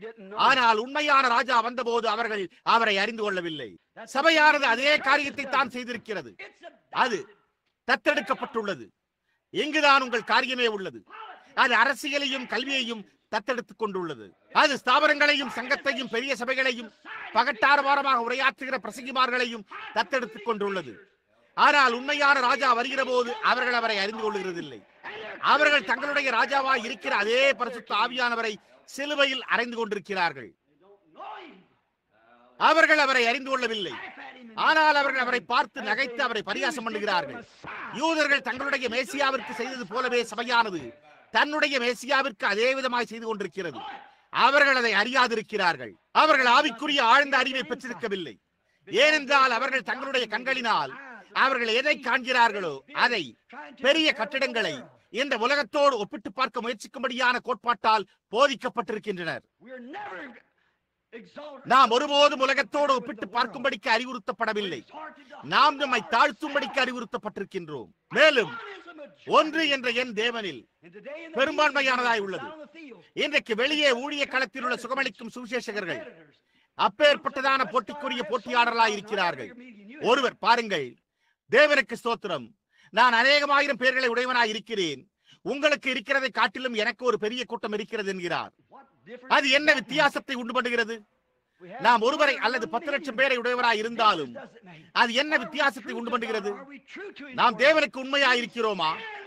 நாம் அவருடைய வார்த்தைக்கு உண்மையாயிருக்கிறோமா? நாம் பரிசுத்த ஆவியின் பரிசோதனையில் நிற்கிறோமா? அது உண்மைதானா? அதுதான் முக்கியமான காரியமாகும். ஆனால் நாம் வேதாகமத்தின் பேரில் விட்டுக் கொடுத்து விடுகிறோம். நம்முடைய பெந்தேகோஸ்தே ஜனங்களில் அநேகர் இந்த வேதாகமத்தின் அடிப்படை போதங்களின் பேரில் விட்டுக் கொடுத்து விடுகிறார்கள். அங்கேயோ நான் உள்ளுணர்வுகளை புண்படுத்த விரும்பவில்லை. நான் என்னுடைய சொந்த சபையில் இருக்கிறேன். நான் என்ன உணர்கிறேனோ அதை அப்படியே என்னுடைய சபையில் என்னால் செயல்படுத்த முடியும். ஏனென்றால் நான் சுவிசேஷத்தை பிரசங்கித்துக் கொண்டிருக்கிறேன். ஆனால் லட்சக்கணக்கான பெந்தேகோஸ்தே பிரசங்கிமார்களுக்கு வேதாகமத்தில் பிதா குமாரன் பரிசுத்தாவியின் நாமத்தினாலான ஞானஸ்தானம் என்ற அப்படிப்பட்ட ஒரு காரியமே இல்லை என்பது தெரியும். நான் பிதா குமாரன் பரிசுத்தாவியின் நாமத்தில் யாராவது எப்போதாவது எங்கேயாவது ஞானஸ்தானம் பெற்றார்களா என்று எனக்கு காண்பிக்கும்படிக்கு தலைமை பேராயிருக்க அல்லது எவருக்குமே சவாலிடுகிறேன். ஆனால் அவர்கள் விட்டுக் கொடுக்கிறார்கள். ஏனென்றால் ஸ்தாபனங்கள் அவர்ணமாக செய்திருக்கின்றன. புதிய ஏற்பாட்டில் ஒரு நபரும் சரித்திரத்தின்படி 300 ஆண்டுகள் வரை இயேசு கிறிஸ்துவின் நாமத்தினாலே என்று வேறு விதமாய் ஞானஸ்தானம் பண்ணப்படவில்லை. அது என்ன? ஸ்தாபனம். அதுதான் அதை செய்தது, விட்டுக் கொடுத்தல். இன்றைக்கு அவர்கள் வீதிகளில் ஊழியம் செய்கிற எல்லா பணியாளர்களையும் எடுத்து விட்டார்கள். அவர்கள் சபையிலிருந்து கங்கிராவை எடுத்து விட்டார்கள். அவர்கள் சபையிலிருந்து எல்லா மகிமையையும் எடுத்துவிட்டு வேதாகம கருத்தரங்கு பிரசங்கத்தையும் வயதான கொண்டை சேவலின் பிரசங்கத்தையும் சமுதாயத்தில் உள்ள மினுக்கான காரியங்கள் அனைத்தையும், தங்களுடைய ஸ்திரீகள் குட்டைக்கால் சட்டைகளை அணிவதையும், அவர்கள் உடலோடு ஒட்டியிருக்கும் ஆடைகளையும், ஆண்கள் புகைப்பிடித்தலையும் சூதாடுவதையும் அசுத்தமான விகட பேச்சுக்கள் பேசுவதையும் பெற்றுக் கொண்டனர். அது தேவனுடைய பார்வையில் ஒரு வெட்கக்கேடாய் உள்ளது. அது கரடுமுரடானது என்பதை நான் அறிவேன். ஆனால் இது யாரோ ஏதோ ஒன்றை கூற வேண்டிய நேரமாக இருக்கிறது. விட்டுக் கொடுத்தல், உள்ளே அனுமதித்தல், உலகத்தை போன்று நடித்தல். தேவனை தவிர ஒருவருமே இல்லாமல் நான் தரித்து நிற்க வேண்டியதாக இருந்தாலும் நான் கவலைப்படுகிறதில்லை. நான் தேவனுடைய வேதாகமத்தின் சத்தியத்தையே பிரசங்கித்து அதற்காகவே நிற்பேன். நான் மரிப்பதானாலும் நான் சத்தியத்திற்காக செய்யாமல் நிற்பேன். நிச்சயமாகவே நமக்கு சத்தியமே தேவை. நான் சபையின்படியா இல்லாமல் நான் அளவிட்டு பார்க்க விரும்புகிற தேவனுடைய வார்த்தையின்படியாகவே அளவிட்டு பார்ப்பேன். ஆனால் தெளிலாள், நீங்கள் கவனித்தீர்களா? சிம்சோனிடம் வல்லமை இருந்தது என்பதை அவள் அறியாதிருந்தாள். ஆனால் அந்த வல்லமை எங்கே இருந்தது என்பதை அவள் அறியாதிருந்தாள். அந்த வல்லமை என்னவா இருந்தது என்பதை அவளால் கூற முடியவில்லை. ஆனால் சிம்சோன் ஏதோ பெரிய வல்லமையினால் தரிப்பிக்கப்பட்டவனாய் இருந்தான். அவள் அதை கண்டறிய விரும்பினாள். மேலும் தெளிலாள், அவள் தன்னுடைய அழகை கொண்டு தொடர்ந்து நயந்து பேசி இணங்க செய்தாள். ஓ, அவள் உண்மையாகவே பாலுணர்ச்சியை தூண்டும் விதமாகத்தான் உடை உடுத்திக் கொண்டாள். அவள் அவனுக்கு முன்பாக நடந்து அவள் இந்நாளின் வாலிபஸ்திரிகள் சிலரை போன்று குறும்புத்தனம் செய்தாள். மற்றவர்கள் ஏதோ ஒரு பொழுதுபோக்காக துகிலுரியும் காட்சியை போல நடிக்க விரும்பி சிம்சோன் தன்னிடம் மயங்கி கொஞ்சும்படியாக முயற்சித்தாள். அதே காரியத்தை தான் உலகமானது சபைக்கு செய்தது. இப்பொழுது உன்னுடைய மகத்தான வல்லமை எங்கே? பாருங்கள், நாம் ஸ்தாபித்துக் கொள்வோமானால் அது வல்லமையை தகர்புற செய்யும். கத்தோலிக்க சபையானது அதை செய்தது. ஆனால் பெலிஸ்தியர்கள் உண்மையில் வந்து விட்டார்கள். சிம்சோனே, ஒரு லூத்தர் வெளியே வந்தார். அப்பொழுது அவர்கள் மீண்டுமாக ஸ்தாபித்துக் கொண்டனர். நீ என்னை மற்றொரு கயிற்றினால் கட்டினால் அது என்னை அடக்கிவிடும். ஆகவே அவர்கள் அதை செய்தனர். பெலிஸ்தியர்கள் உண்மையில் வந்து விட்டார்கள். சிம்சோனே, என்ன சம்பவித்தது? வெஸ்லி கயிறுகளை அறுத்துக் கொண்டு வெளியே வந்தார். இப்பொழுது நீ தொடர்ந்து என்னை வஞ்சித்திருக்கிறாய். சிம்சோனே, நான் உன்னை நேசிக்கிறேன் என்பதை நீ அறியாயே. சரி, உன்னுடைய இருதயத்தில் உள்ள உண்மையை என்னிடம் கூறு. சரி, நீ என்னை மற்றொரு கயிறினால் கட்டு. சரி, இப்பொழுது நாங்கள் அதை செய்வோம். அது என்ன? அதுதான் ஸ்தாபன கயிறு. நீங்கள் என்னை சுவாதீனமாய் இருக்க அனுமதியுங்கள். எனக்கு எந்த ஸ்தாபனமும் வேண்டாம். ஆகையால் நான் உனக்கு சொல்லுகிறேன், நீயே எனக்கு அறுத்து விட வேண்டியிருக்கும். ஆகையால் பெந்தேகோஸ்துக்கள் வெளிவந்தனர். உங்களுடைய வல்லமை எங்கே? பெலிஸ்தியர்கள் உண்மையில் வந்து விட்டார்கள். அவன் மீண்டுமாய் கயிறுகளை அறுத்தான். ஆனால் இப்பொழுது என்ன சம்பவித்தது? அது சில மகத்தான மனிதர்களால் அவர்களுடைய போதர்களுக்கான பெரிய இறைமையியல் பட்டங்களால் பெந்தேகோஸ்துக்களை பிடித்து விட்டது.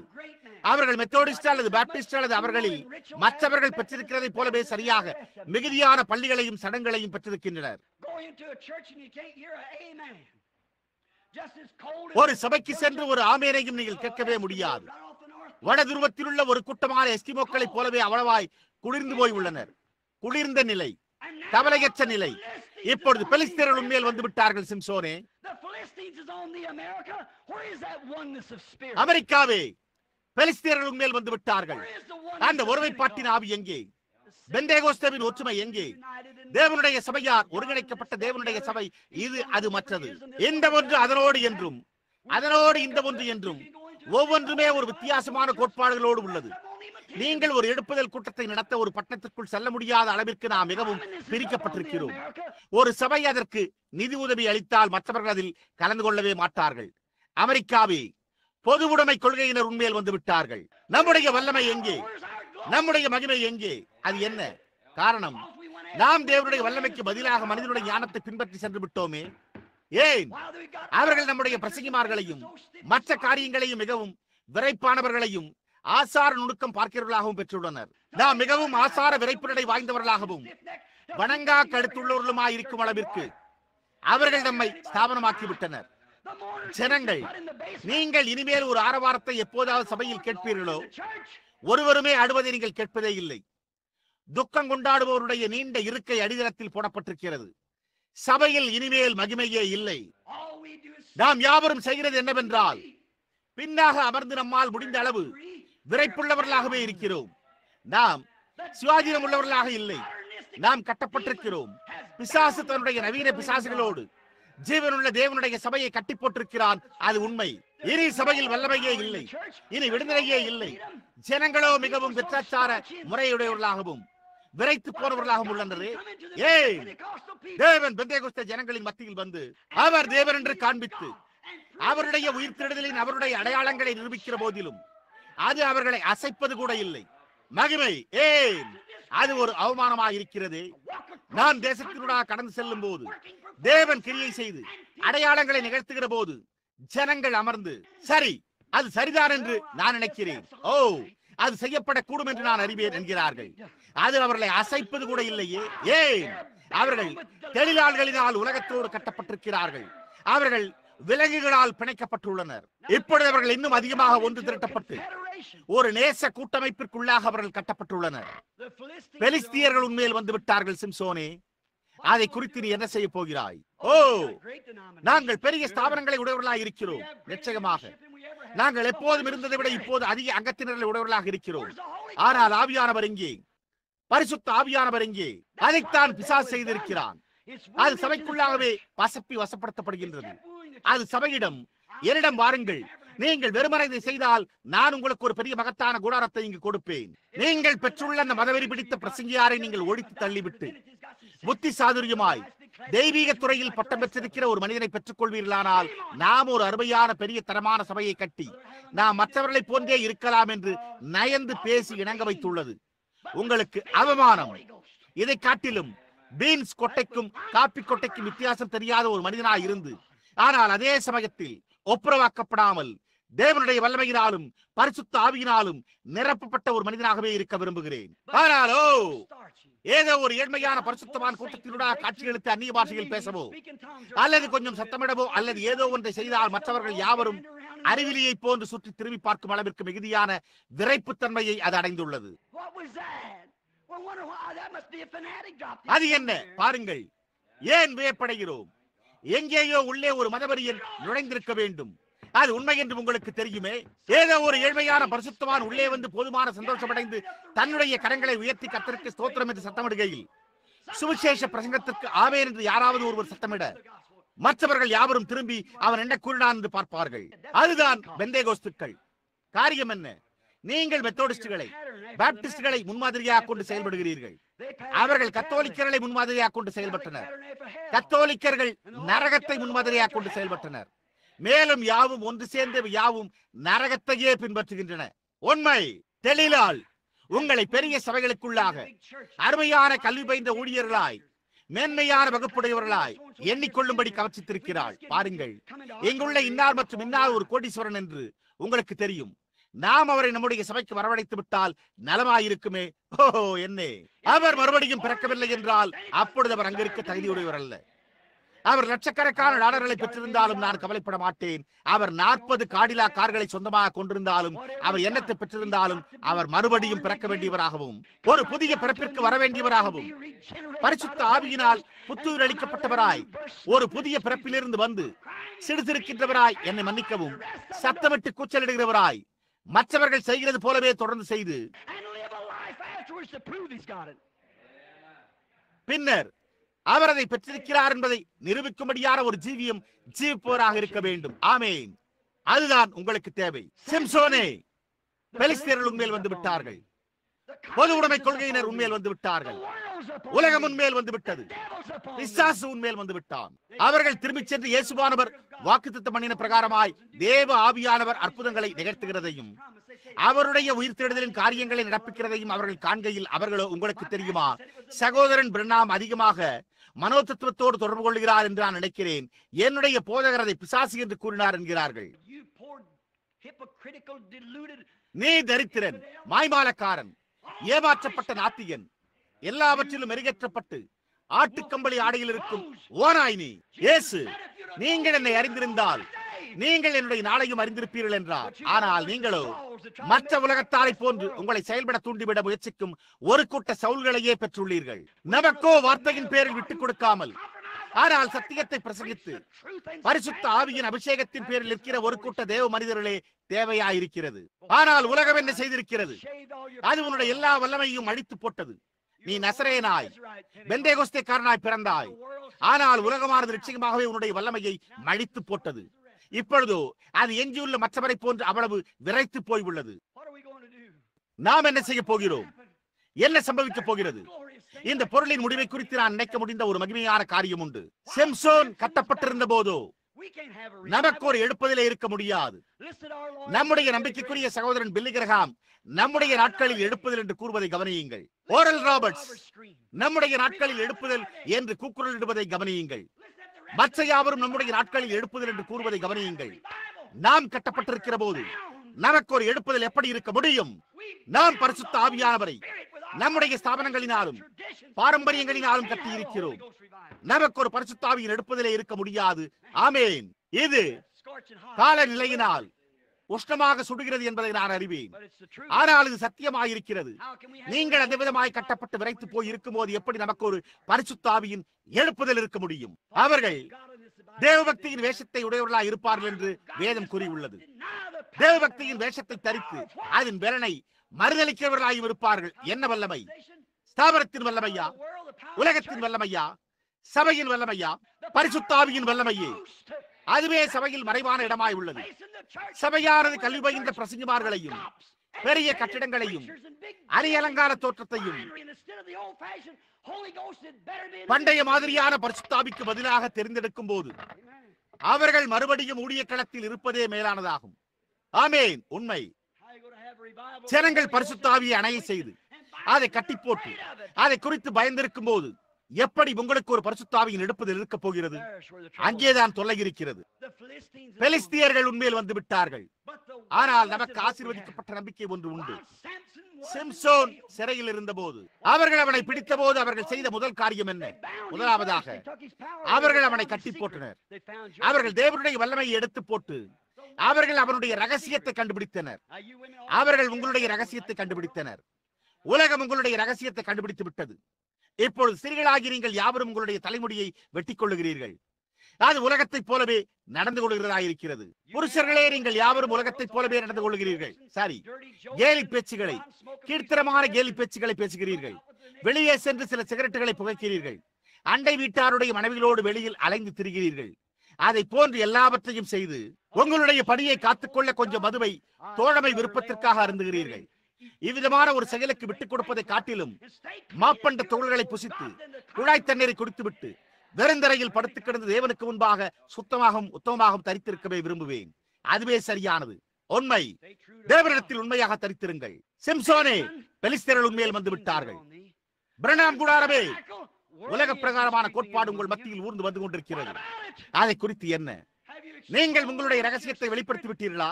சில வருடங்களுக்கு முன்னர் நீங்கள் அங்கே மரத்தூடில் புரண்டு கொண்டிருந்த போது தேவன் உங்களுக்கு கொடுத்த அந்த ரகசியத்தை நீங்கள் வெளிப்படுத்தி விட்டீர்களா? அது சமுதாயத்திற்குரிய சம்பிரதாய ஆராதனையோடு ஊர்ந்து இயங்க நீங்கள் அனுமதித்து விட்டீர்களா? உங்களுக்கு என்ன சம்பவித்துள்ளது? தேவன் இறங்கி வந்து ஒரு அற்புதத்தை நிகழ்த்தி கூட்டத்தாரினூடாக நேராக சென்று ஜனங்களிடம் அவர்களுடைய இருதயங்களின் அந்தரங்களையும் மற்றும் ஒவ்வொரு காரியங்களையும் கூறி வியாதியஸ்தரையும் மற்றும் அல்லலுற்றோரையும் சுகப்படுத்தி அடையாளங்களையும் அதிசயங்களையும் செய்து அவர்களுக்கு முடிந்தவரை அவருடைய வார்த்தையை அவ்வளவு கடினமாக பரிசுத்த ஆவியினாலே பிரசங்கிக்க முடியும். ஜனங்களோ, பாருங்கள், அதெல்லாம் சரியாக இருக்கிறது என்று நான் யூகிக்கிறேன். நான் மிகவும் களைப்படையவில்லை என்றால் ஒருமுறை நாம் அதை கேட்டு மகிழ்வோம் என்கிறார்கள். அதுதான் பிரணாம் கூடாரம். பெலிஸ்தியர்கள் உண்மையில் வந்து விட்டார்கள். வழக்கமாக வார்த்தையானது பிரசங்கிக்கப்படும் போது பண்டைய பரிசுத்தவான்கள் தங்களுடைய கண்களில் கண்ணீரோடு தங்களுடைய காலூன்றி எழும்பி நடந்து விம்மி எழுது ஒரு வார்த்தையும் கூறாமல் வெறுமனை 2 அல்லது 3 முறைகள் சுற்றி நடந்து வந்து அமர்ந்து பரிசுத்த ஆவியினால் நிரப்பப்படுவார்களே. வார்த்தை அவர்களை போஷித்ததே. மனுஷன் அப்பத்தினாலே மாத்திரமல்ல, தேவனுடைய வாயிலிருந்து புறப்படுகிற ஒவ்வொரு வார்த்தையினாலும் பிழைப்பான். பிரணாம் கூடாரமே, பெலிஸ்தர்கள் உண்மையில் வந்து விட்டார்கள். பெந்தேகோஸ்துக்களே, பெலிஸ்தர்கள் உண்மையில் வந்து விட்டார்கள். உண்மையாகவே பெலிஸ்தியர்கள் உங்களை பிடித்து விட்டார்கள். எஞ்சியுள்ள நீங்கள் நீண்ட காலத்துக்கு முன்னர் நீங்கள் ஒரு பிரெஸ்பிட்டேரியன், பாப்டிஸ்ட், மெத்தோடிஸ்ட், கத்தோலிக்கர் அல்லது வேறு ஏதோ ஒன்றை தவிர வேறொன்றுமே உள்ளே நுழைய முடியாதபடிக்கு மிகவும் நெருக்கமாக நீங்கள் உங்களை கூட்டாக இணைத்துக் கொண்ட போதே பிடித்து விட்டார்கள். நீங்கள் அவர்களில் எஞ்சியுள்ளவர்களோடு செய்யும்படியான ஒரு காரியமும் இருக்காது. எனவே நம்முடைய நாட்களில் எழுப்புதலா வழக்கமாக எடுப்புதலை அளிப்பவர் உலகத்தால் கட்டப்பட்டிருக்கும் போது எப்படி நமக்கு எடுப்புதல் இருக்க முடியும்? உலகம் இருக்கின்ற இடத்தில் தேவன் வரவே மாட்டார். நீங்கள் அதன் பேரில் வெறுமன சார்ந்திருக்க கூடும். நீங்கள் உலகத்தோடு இணைந்து கொண்டீர்கள். ஆகையால் அதை குறித்தெல்லாம் அவ்வளவுதான். நீங்கள் உலகமானது உள்ளே ஊர்ந்து செல்ல அனுமதிக்கும் போது நீங்கள் உலகத்தை போல் நடந்து கொள்ள துவங்குகிறீர்கள். அதன் பின்னர் நீங்கள் முற்று பெறுகின்றீர்கள். ஆனால் நீங்கள் உலகத்திலிருந்து ஒவ்வொரு விலங்கையும் வெட்டி எறிந்துவிட்டு தேவனண்டை வரும்போது நீங்கள் மீண்டும் சரசமான செல்லும் வரை உபயோகிப்பார். என்னுடைய செய்தியை முடிக்கையிலே இந்த காலை எனக்கு இருக்கின்ற ஒரே ஒரு நம்பிக்கை இதோ இதுதான். சிம்சோன் கட்டப்பட்டிருந்த போது புதிய ஜடைமுடி வளரத் தொடங்கினது. தேவரே, முடிவு காலத்துக்கு முன்னதாக சரியாக மற்றொரு சபையை எங்களுக்கு அனுப்பும். பரிசுத்த ஆவியின் வல்லமை அவர்களுக்குள் வந்து ஆவியின் கிரியைகளை வெளிப்படுத்தி காட்ட மார்க் 16 சபையை பின்தொடர அப்போஸ்தலர் 2:4 அப்போஸ்தலர் 2:38 யாவுமாக சபையை தொடர்ந்து பின்தொடர செய்யும். அப்போஸ்தலர்களோடு அடையாளங்களும் அதிசயங்களும் இணைந்திருந்தன. மகத்தான அவருடைய உயிர்த்தெழுதலின் அடையாளங்கள் அவர்களை பின்தொடர்ந்தன. நாம் சிறையில் இருக்கும் போது நிச்சயமாகவே தேவன் முடிவான பெரிய அறுவடைக்காக எங்கோ ஒரு விளைச்சலை வளர செய்து கொண்டிருக்கிறார். அது நீயாக இருக்கலாம். இந்த காலை இங்குள்ள என்னுடைய கிறிஸ்தவ நண்பனே, அது உன்னுடைய பலன் வளர துவங்குகின்றதா இருக்கலாம். நான் இந்த காலையில் இந்த செய்திக்காக ஜெபிக்கிறேன். இது தேசங்களுக்குள்ளாக செல்லும் இடமெல்லாம் இந்த செய்தியானது உங்களுடைய ஜீவியத்தில் மீண்டுமாய் ஆவிக்குரிய வல்லமையை திரும்பவும் வளர செய்யும் உங்களுடைய திட்டத்திற்கு ஊட்டச்சத்தை கொண்டு வர உதவியாய் இருக்கும் என்று நான் நம்புகிறேன். நாம் நம்முடைய தலைகளை வணங்கி ஜெபம் செய்வோமாக. ஓ தேவனாகிய கர்த்தாவே, வானங்களையும் பூமியையும் சிருஷ்டித்தவரே, நித்திய ஜீவனின் காரணரே, ஒவ்வொரு நன்மையையும் ஆவிக்குரிய ஈவையும் கொடுப்பவரே, இந்த காலையில் இந்த வார்த்தைகளை எடுத்து அவைகளை இருதயத்துக்குள்ளாக வைத்து கர்த்தாவே அவைகளுக்கு தண்ணீர் பாய்ச்சும். உலகமானது சபையை மயக்கி சிக்க வைத்துள்ளதையும் முடிவிலே அதனுடைய வல்லமையை கண்டறிந்ததையும் அதனுடைய ரகசிய இடத்தை கண்டறிந்ததையும் அதனுடைய ரகசியம் எங்கே இருக்கிறது என்பதை கண்டறிந்ததையும் அதனை மடித்து போட்டுள்ளதையும் கண்டு ஜனங்கள் இந்த காரியங்களின் பேரில் ஜெபிப்பார்களாக.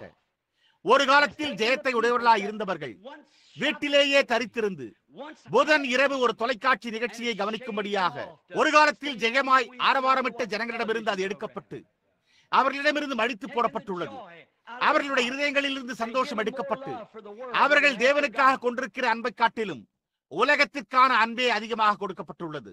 சுவிசேஷத்தை பிரசங்கிப்பதை காட்டிலும் அதிகப்படியான உலக பிரகாரமான பொழுதுபோக்குகளுக்கு அதிக வாஞ்சை அவர்களுக்கு கொடுக்கப்பட்டுள்ளது. ஒரு மகத்தான இசைக்குழுவும் அளவுக்கு அதிகமான உணர்ச்சி வசப்படுதலும் கூச்சலிடுதலும் இல்லை என்றால் அப்பொழுது அவர்கள் ஆத்துமாவிற்கு ஆனந்த கண்ணீரை கொண்டு வருகிறதும் தெய்வீக சுகமளித்தலை திரும்ப கொண்டு வருகிறதும் சபைக்கு அப்போஸ்தல வரங்களை திரும்ப அளிக்கிறதும் இந்த நாளின் மேசியாவாகிய உயிர்த்தெழுந்த கிறிஸ்துவை கொண்டு வருகிறதுமான பண்டைய சுவிசேஷத்தை விரும்புகிறதில்லை. ஆனால் இஸ்ரவேலர் தங்களுடைய ராஜாக்களால் கட்டப்பட்டிருந்த காரணத்தால் அவர்கள் உண்மையான ராஜாவை பின்பற்ற முடியாமற் போயிற்று. அந்த உண்மையான ராஜா அவர் வந்தபோதோ அவர்கள் அவரை அடையாளம் கண்டு கொள்ளவில்லை. இன்றைக்கும் அது அவ்வண்ணமே உள்ளது. ஓ கர்த்தாவே, மகிமையின் ராஜா பரிசுத்தாவியின் ரூபத்தில் தோன்றியுள்ளார். மேலும் கர்த்தாவே, அவர்கள் அதை அறியவில்லை, அவர்கள் அதை அடையாளம் கண்டு கொள்ளவில்லை. அவர்கள் மிக நெருக்கமாய் ஸ்தாபிக்கப்பட்டுள்ளனர். அதாவது அவர்கள் அதை புரிந்து கொள்கிறதில்லை. ஏனென்றால் அது அவர்களுடைய ஸ்தாபனத்தில் இல்லை. கர்த்தாவே, இது ஜனங்களுக்கு செய்யப்பட்டுள்ள ஒரு பிசாசின் கிரியையாயிருக்கிறது. சிம்சோனின் தேவனே கர்த்தாவே, இந்த புதிய விளைச்சல் வளரும் வரை இருதயத்தில் உண்மையாயிருக்க கதறி மன்றாடி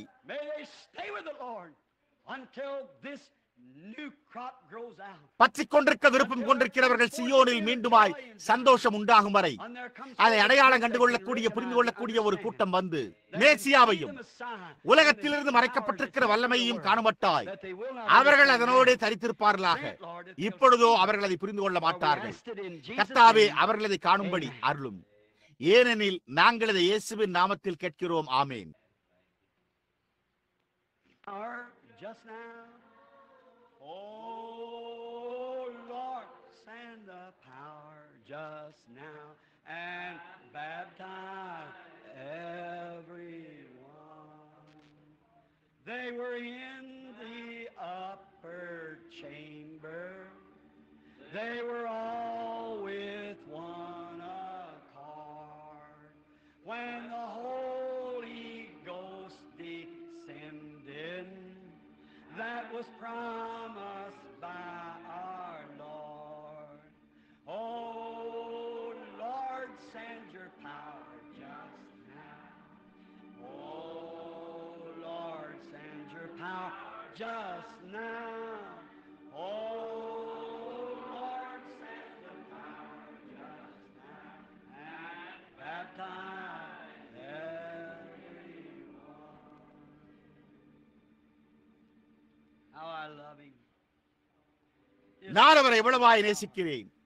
அவருடைய வல்லமையை அனுப்புவாராக. அவர்கள் யாவரும் ஒரு மனதோடு மேலறையில் இருந்தனர். உலகம் யாவும் அவர்களிடமிருந்து வடிகட்டப்பட்டிருந்தது. அவர்கள் வெறுமையாக்கப்பட்ட போது பரிசுத்த ஆவியானவர் வந்தார். இன்றைக்கு அவர்கள் வந்து சபையில் சேர்ந்து உங்களுடைய பெயரை புத்தகத்திலே பதிவு செய்து கொள்ளுங்கள்.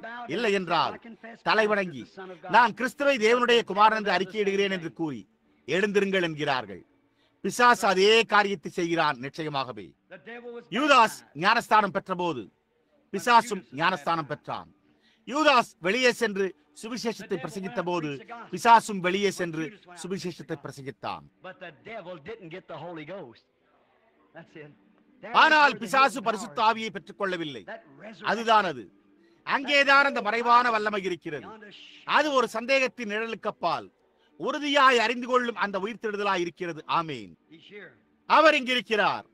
அந்த மாறாத பரிசுத்த ஆவியானவர் மேசியாவின் மேலிருந்த ஒருவர் இன்னமும் தம்முடைய சபையில் இருக்கிறார். அவர் ஒருபோதும் விட்டுச் செல்வதில்லை.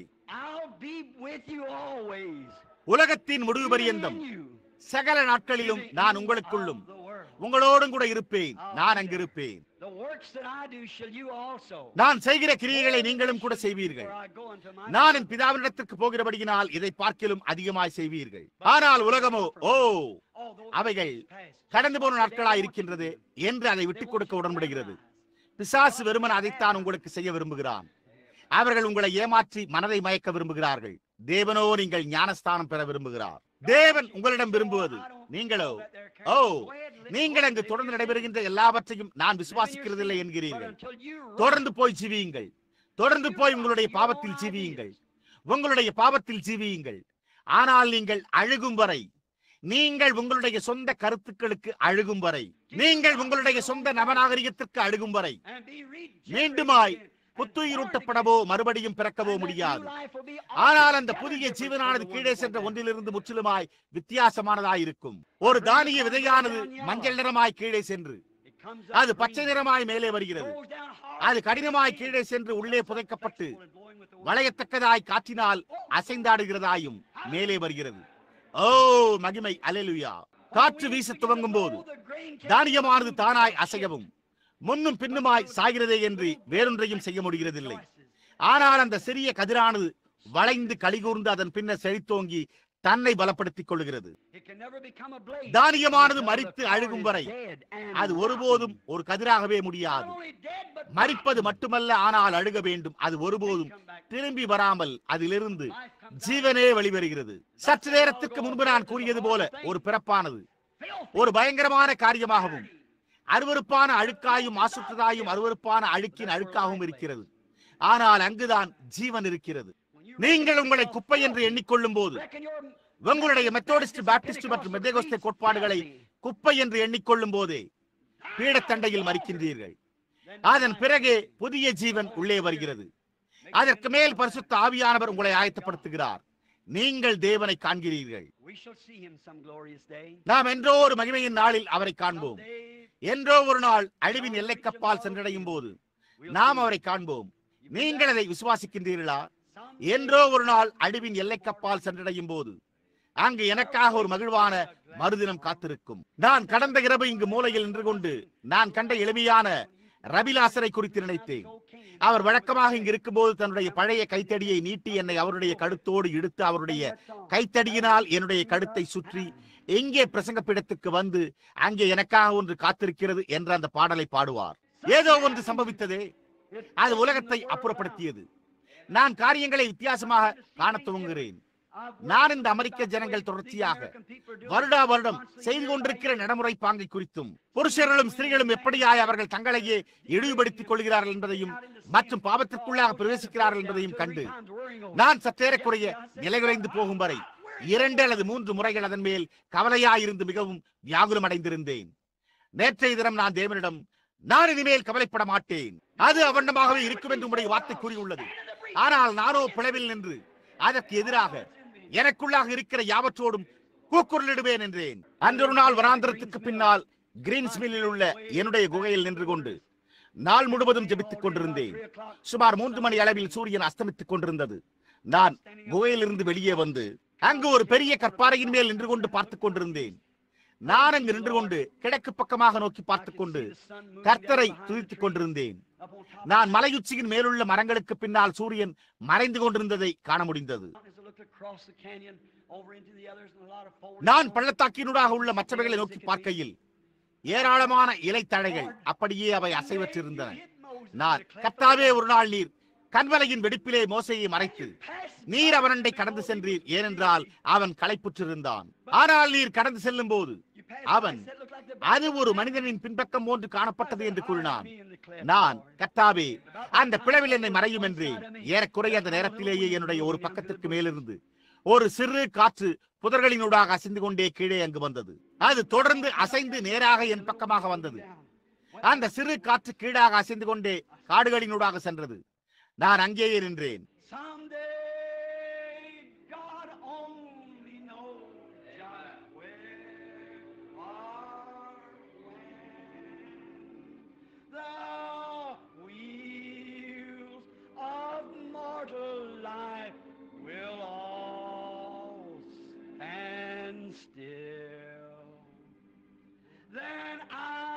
Shall go to dwell on Zion Hill. Someday,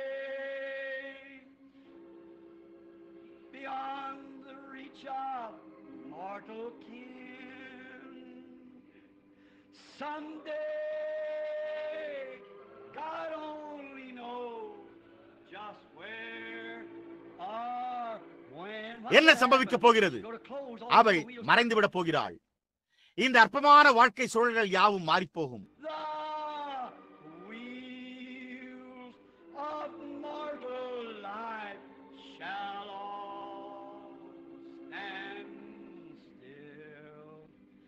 Then we shall go to dwell on Zion's hill. Swing low, sweet chariot, coming far to carry me home. Swing low, sweet chariot, coming far to carry me home. If you get there before I do, coming far to carry me home, tell Brother Bosworth and all my friends too, just coming for to carry me home. Now swing low, she'll dip down someday to pick me up. There, every tree will be afire. The angels of God, the fire and chariot, are to carry me home. Swing low, sweet chariot, coming far to carry me home. இந்நாட்களில் ஒன்றில் என்னுடைய மரண வேளைகளின் கடையாந்திர பகுதிகளில் நான் அவர் வருவதையே நோக்கி பார்க்கிறேன். அது உண்மை. I looked over Jordan. What did I see? Coming for to carry me home, like old Elijah looking over Jordan. A band of bright angels coming after me. They were coming for to carry me home. Swing low, get down low, sweet chariot, coming for to carry me home. Swing low, sweet chariot, coming for to carry me home. The Lord Jesus, the கர்த்தராகிய இயேசு, driver of this chariot, இந்த ஆசீர்வதிக்கப்பட்ட the pilot of the ரதத்தின் little ஓட்டுநர், ship of Zion, பண்டைய சியோனின் கப்பல் மாலுமி, moving down ஜீவனின் the படகு building. இந்த கட்டடத்தினூடாக அசைந்து பேசிக் கொண்டிருக்கிறார். அவருடைய சமூகம் இங்கிருக்கிறது.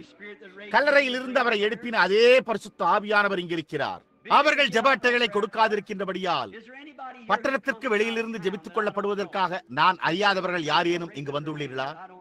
நான் அறியாதவர்கள் உங்களுடைய கரங்களை உயர்த்துங்கள். எனக்கு தெரியாதவர்கள் உங்களுடைய கரங்களை உயர்த்துங்கள். நீங்கள் அங்குள்ள நீங்கள் அங்கே பின்னால் மீசையோடு உள்ள சிறுநவர் என்று நான் நினைக்கிறேன். தூரத்தில் யாரோ ஒருவர் தன்னுடைய கரத்தை மீண்டும் உயர்த்தினார். ஆம், நீங்களா? நீங்கள் உங்களுடைய கரத்தை உயர்த்தினீர்களா? சரி, அங்கே பின்னால். ஐயா, நீங்கள் தான். சரி, நீங்கள் யாவரும் என கண்ணீர்களா? அது கர்த்தராகிய இயேசு என்றும் இங்குள்ள மந்தையின் மாறாத மெய்ப்பன் என்றும் அவருடைய வாக்குத்தத்தங்கள் உண்மையா இருக்கின்றன என்றும் நீங்கள் விசுவாசிக்கிறீர்களா? அவர் தம்முடைய சபையை அபிஷேகிக்கிறார் மற்றும் நான் செய்கிற கிரியைகளை நீங்களும் கூட செய்வீர்கள். நான் என் பிதாவினிடத்திற்கு போகிறபடியால் இவைகளை பார்க்கிலும் பெரிய கிரியைகளை கூட நீங்களும் செய்வீர்கள். இவைகளை பார்க்கிலும் அதிகமானவைகளையே. நீங்கள் அதை விசுவாசிக்கிறீர்களா? என்னை அறியாத நீங்கள் உங்களுடைய கரத்தை உயர்த்தினீர்களா? தேவன் என்னிடம் உங்களுடைய இருதயத்தில் என்ன இருக்கிறது என்பதை கூற முடியும் என்றும் அவருடைய வஸ்திரத்தை தொட்ட ஸ்திரீனிடம் அவர் பேசினது போன்றே அப்படியே என்னிடம் பேச முடியும் என்றும் நீங்கள் விசுவாசிக்கிறீர்களா? அவர் நம்முடைய பலவீனங்களை குறித்து பரிதபிக்கக்கூடிய பிரதான ஆசாரியராய் இருக்கிறார் என்று நீங்கள் விசுவாசிக்கிறீர்களா?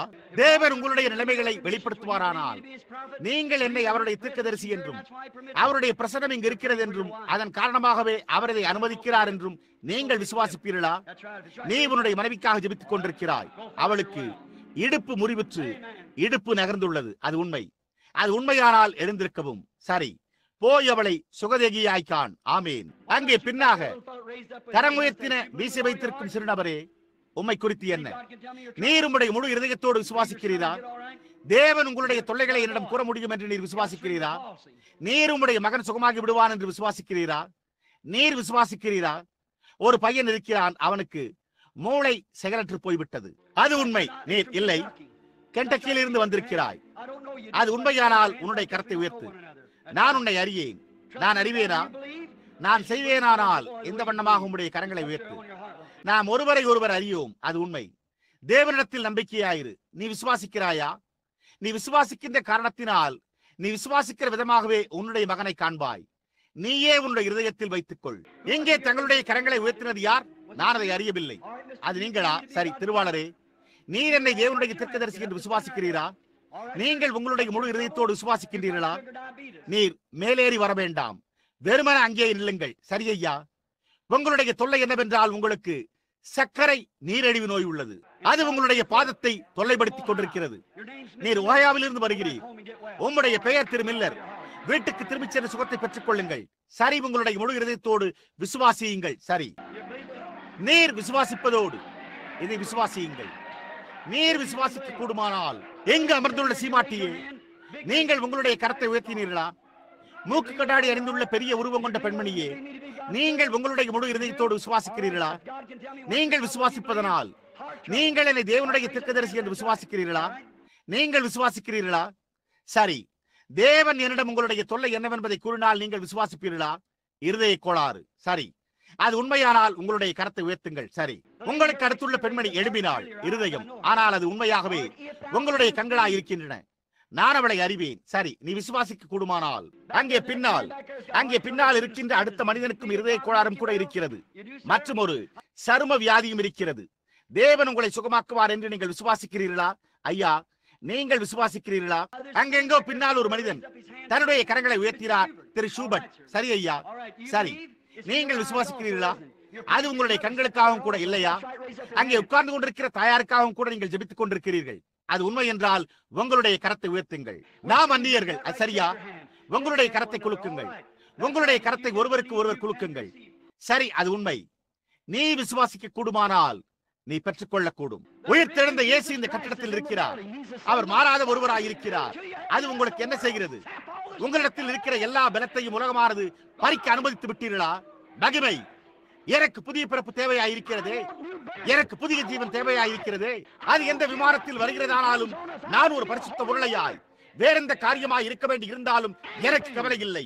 அது எந்த விமானத்தில் வருகிறதானாலும் எனக்கு கவலை இல்லை. இப்பொழுது என்மேல் இருக்கின்றது போலவே உண்மையான பரிசுத்த ஆவி எனக்கு தேவை. நான் அதை காத்துக்கொள்ள விரும்புகிறேன். நான் உலகத்தின் காரியங்கள் எல்லாவற்றை காட்டிலும் அதை பெற்றுக் கொள்ளவே விரும்புகிறேன். ஆமென். நீங்கள் விசுவாசிக்கிறீர்களா? அவர் இங்கு இருப்பதை நீங்கள் விசுவாசிக்கிறீர்களா?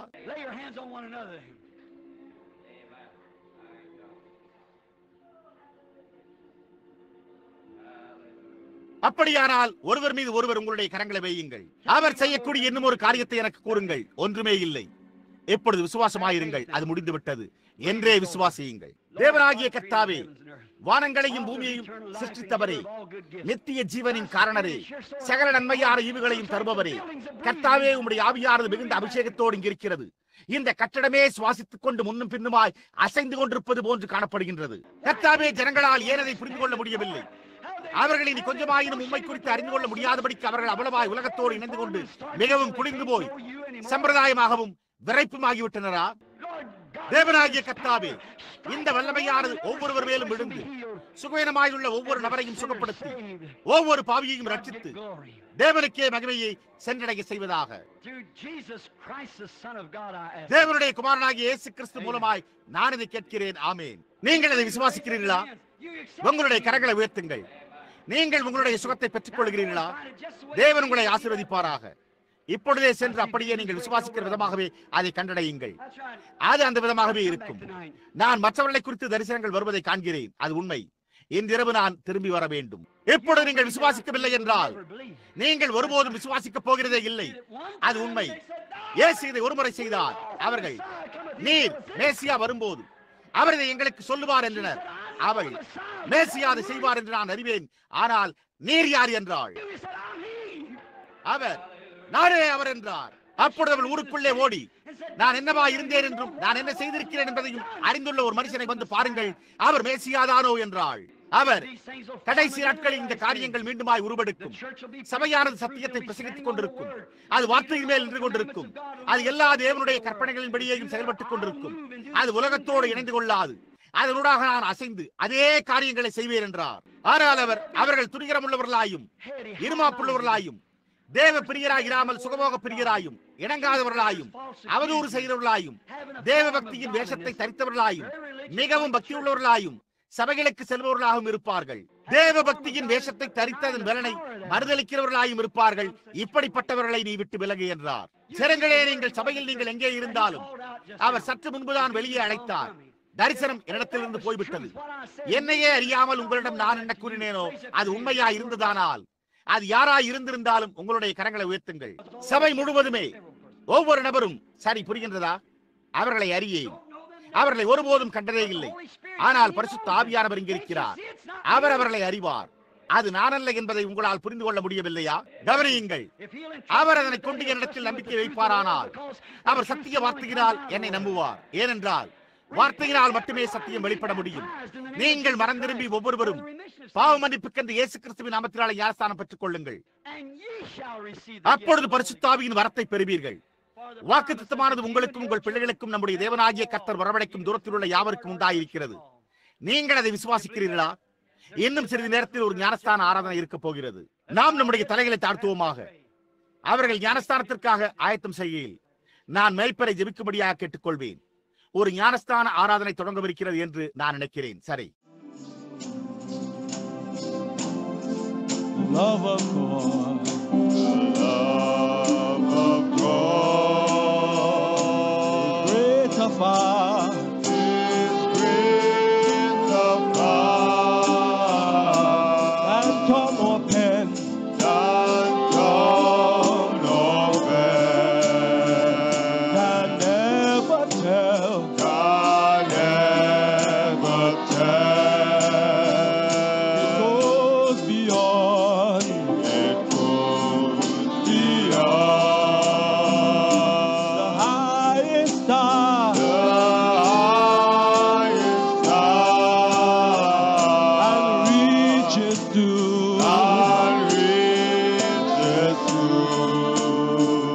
the lowest hell, the guilty pair,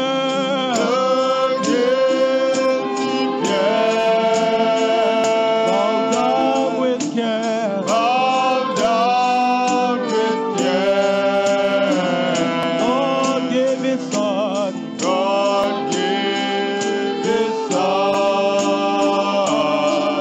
to win, His erring child,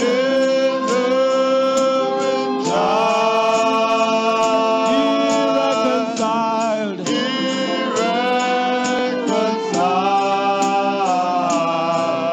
pardoned from,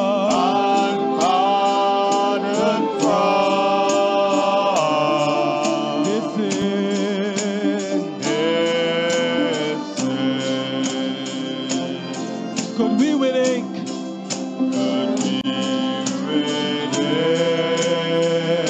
the ocean fill,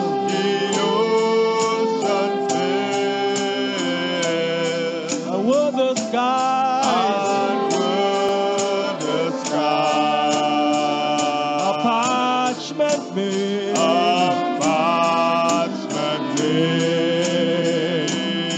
where every song on earth a quill,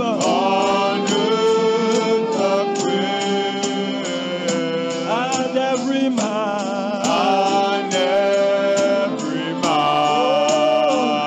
ascribed by trade, the right the love of God,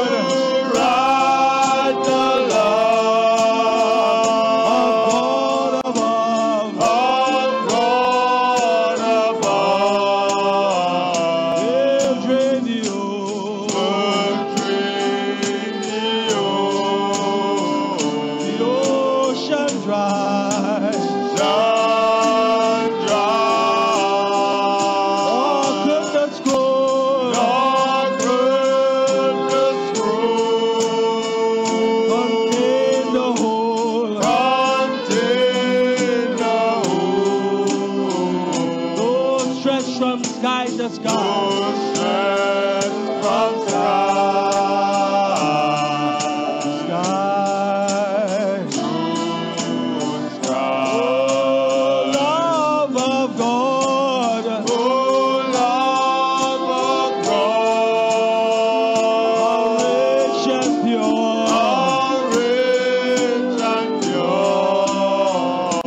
an angel song.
Heavenly Father.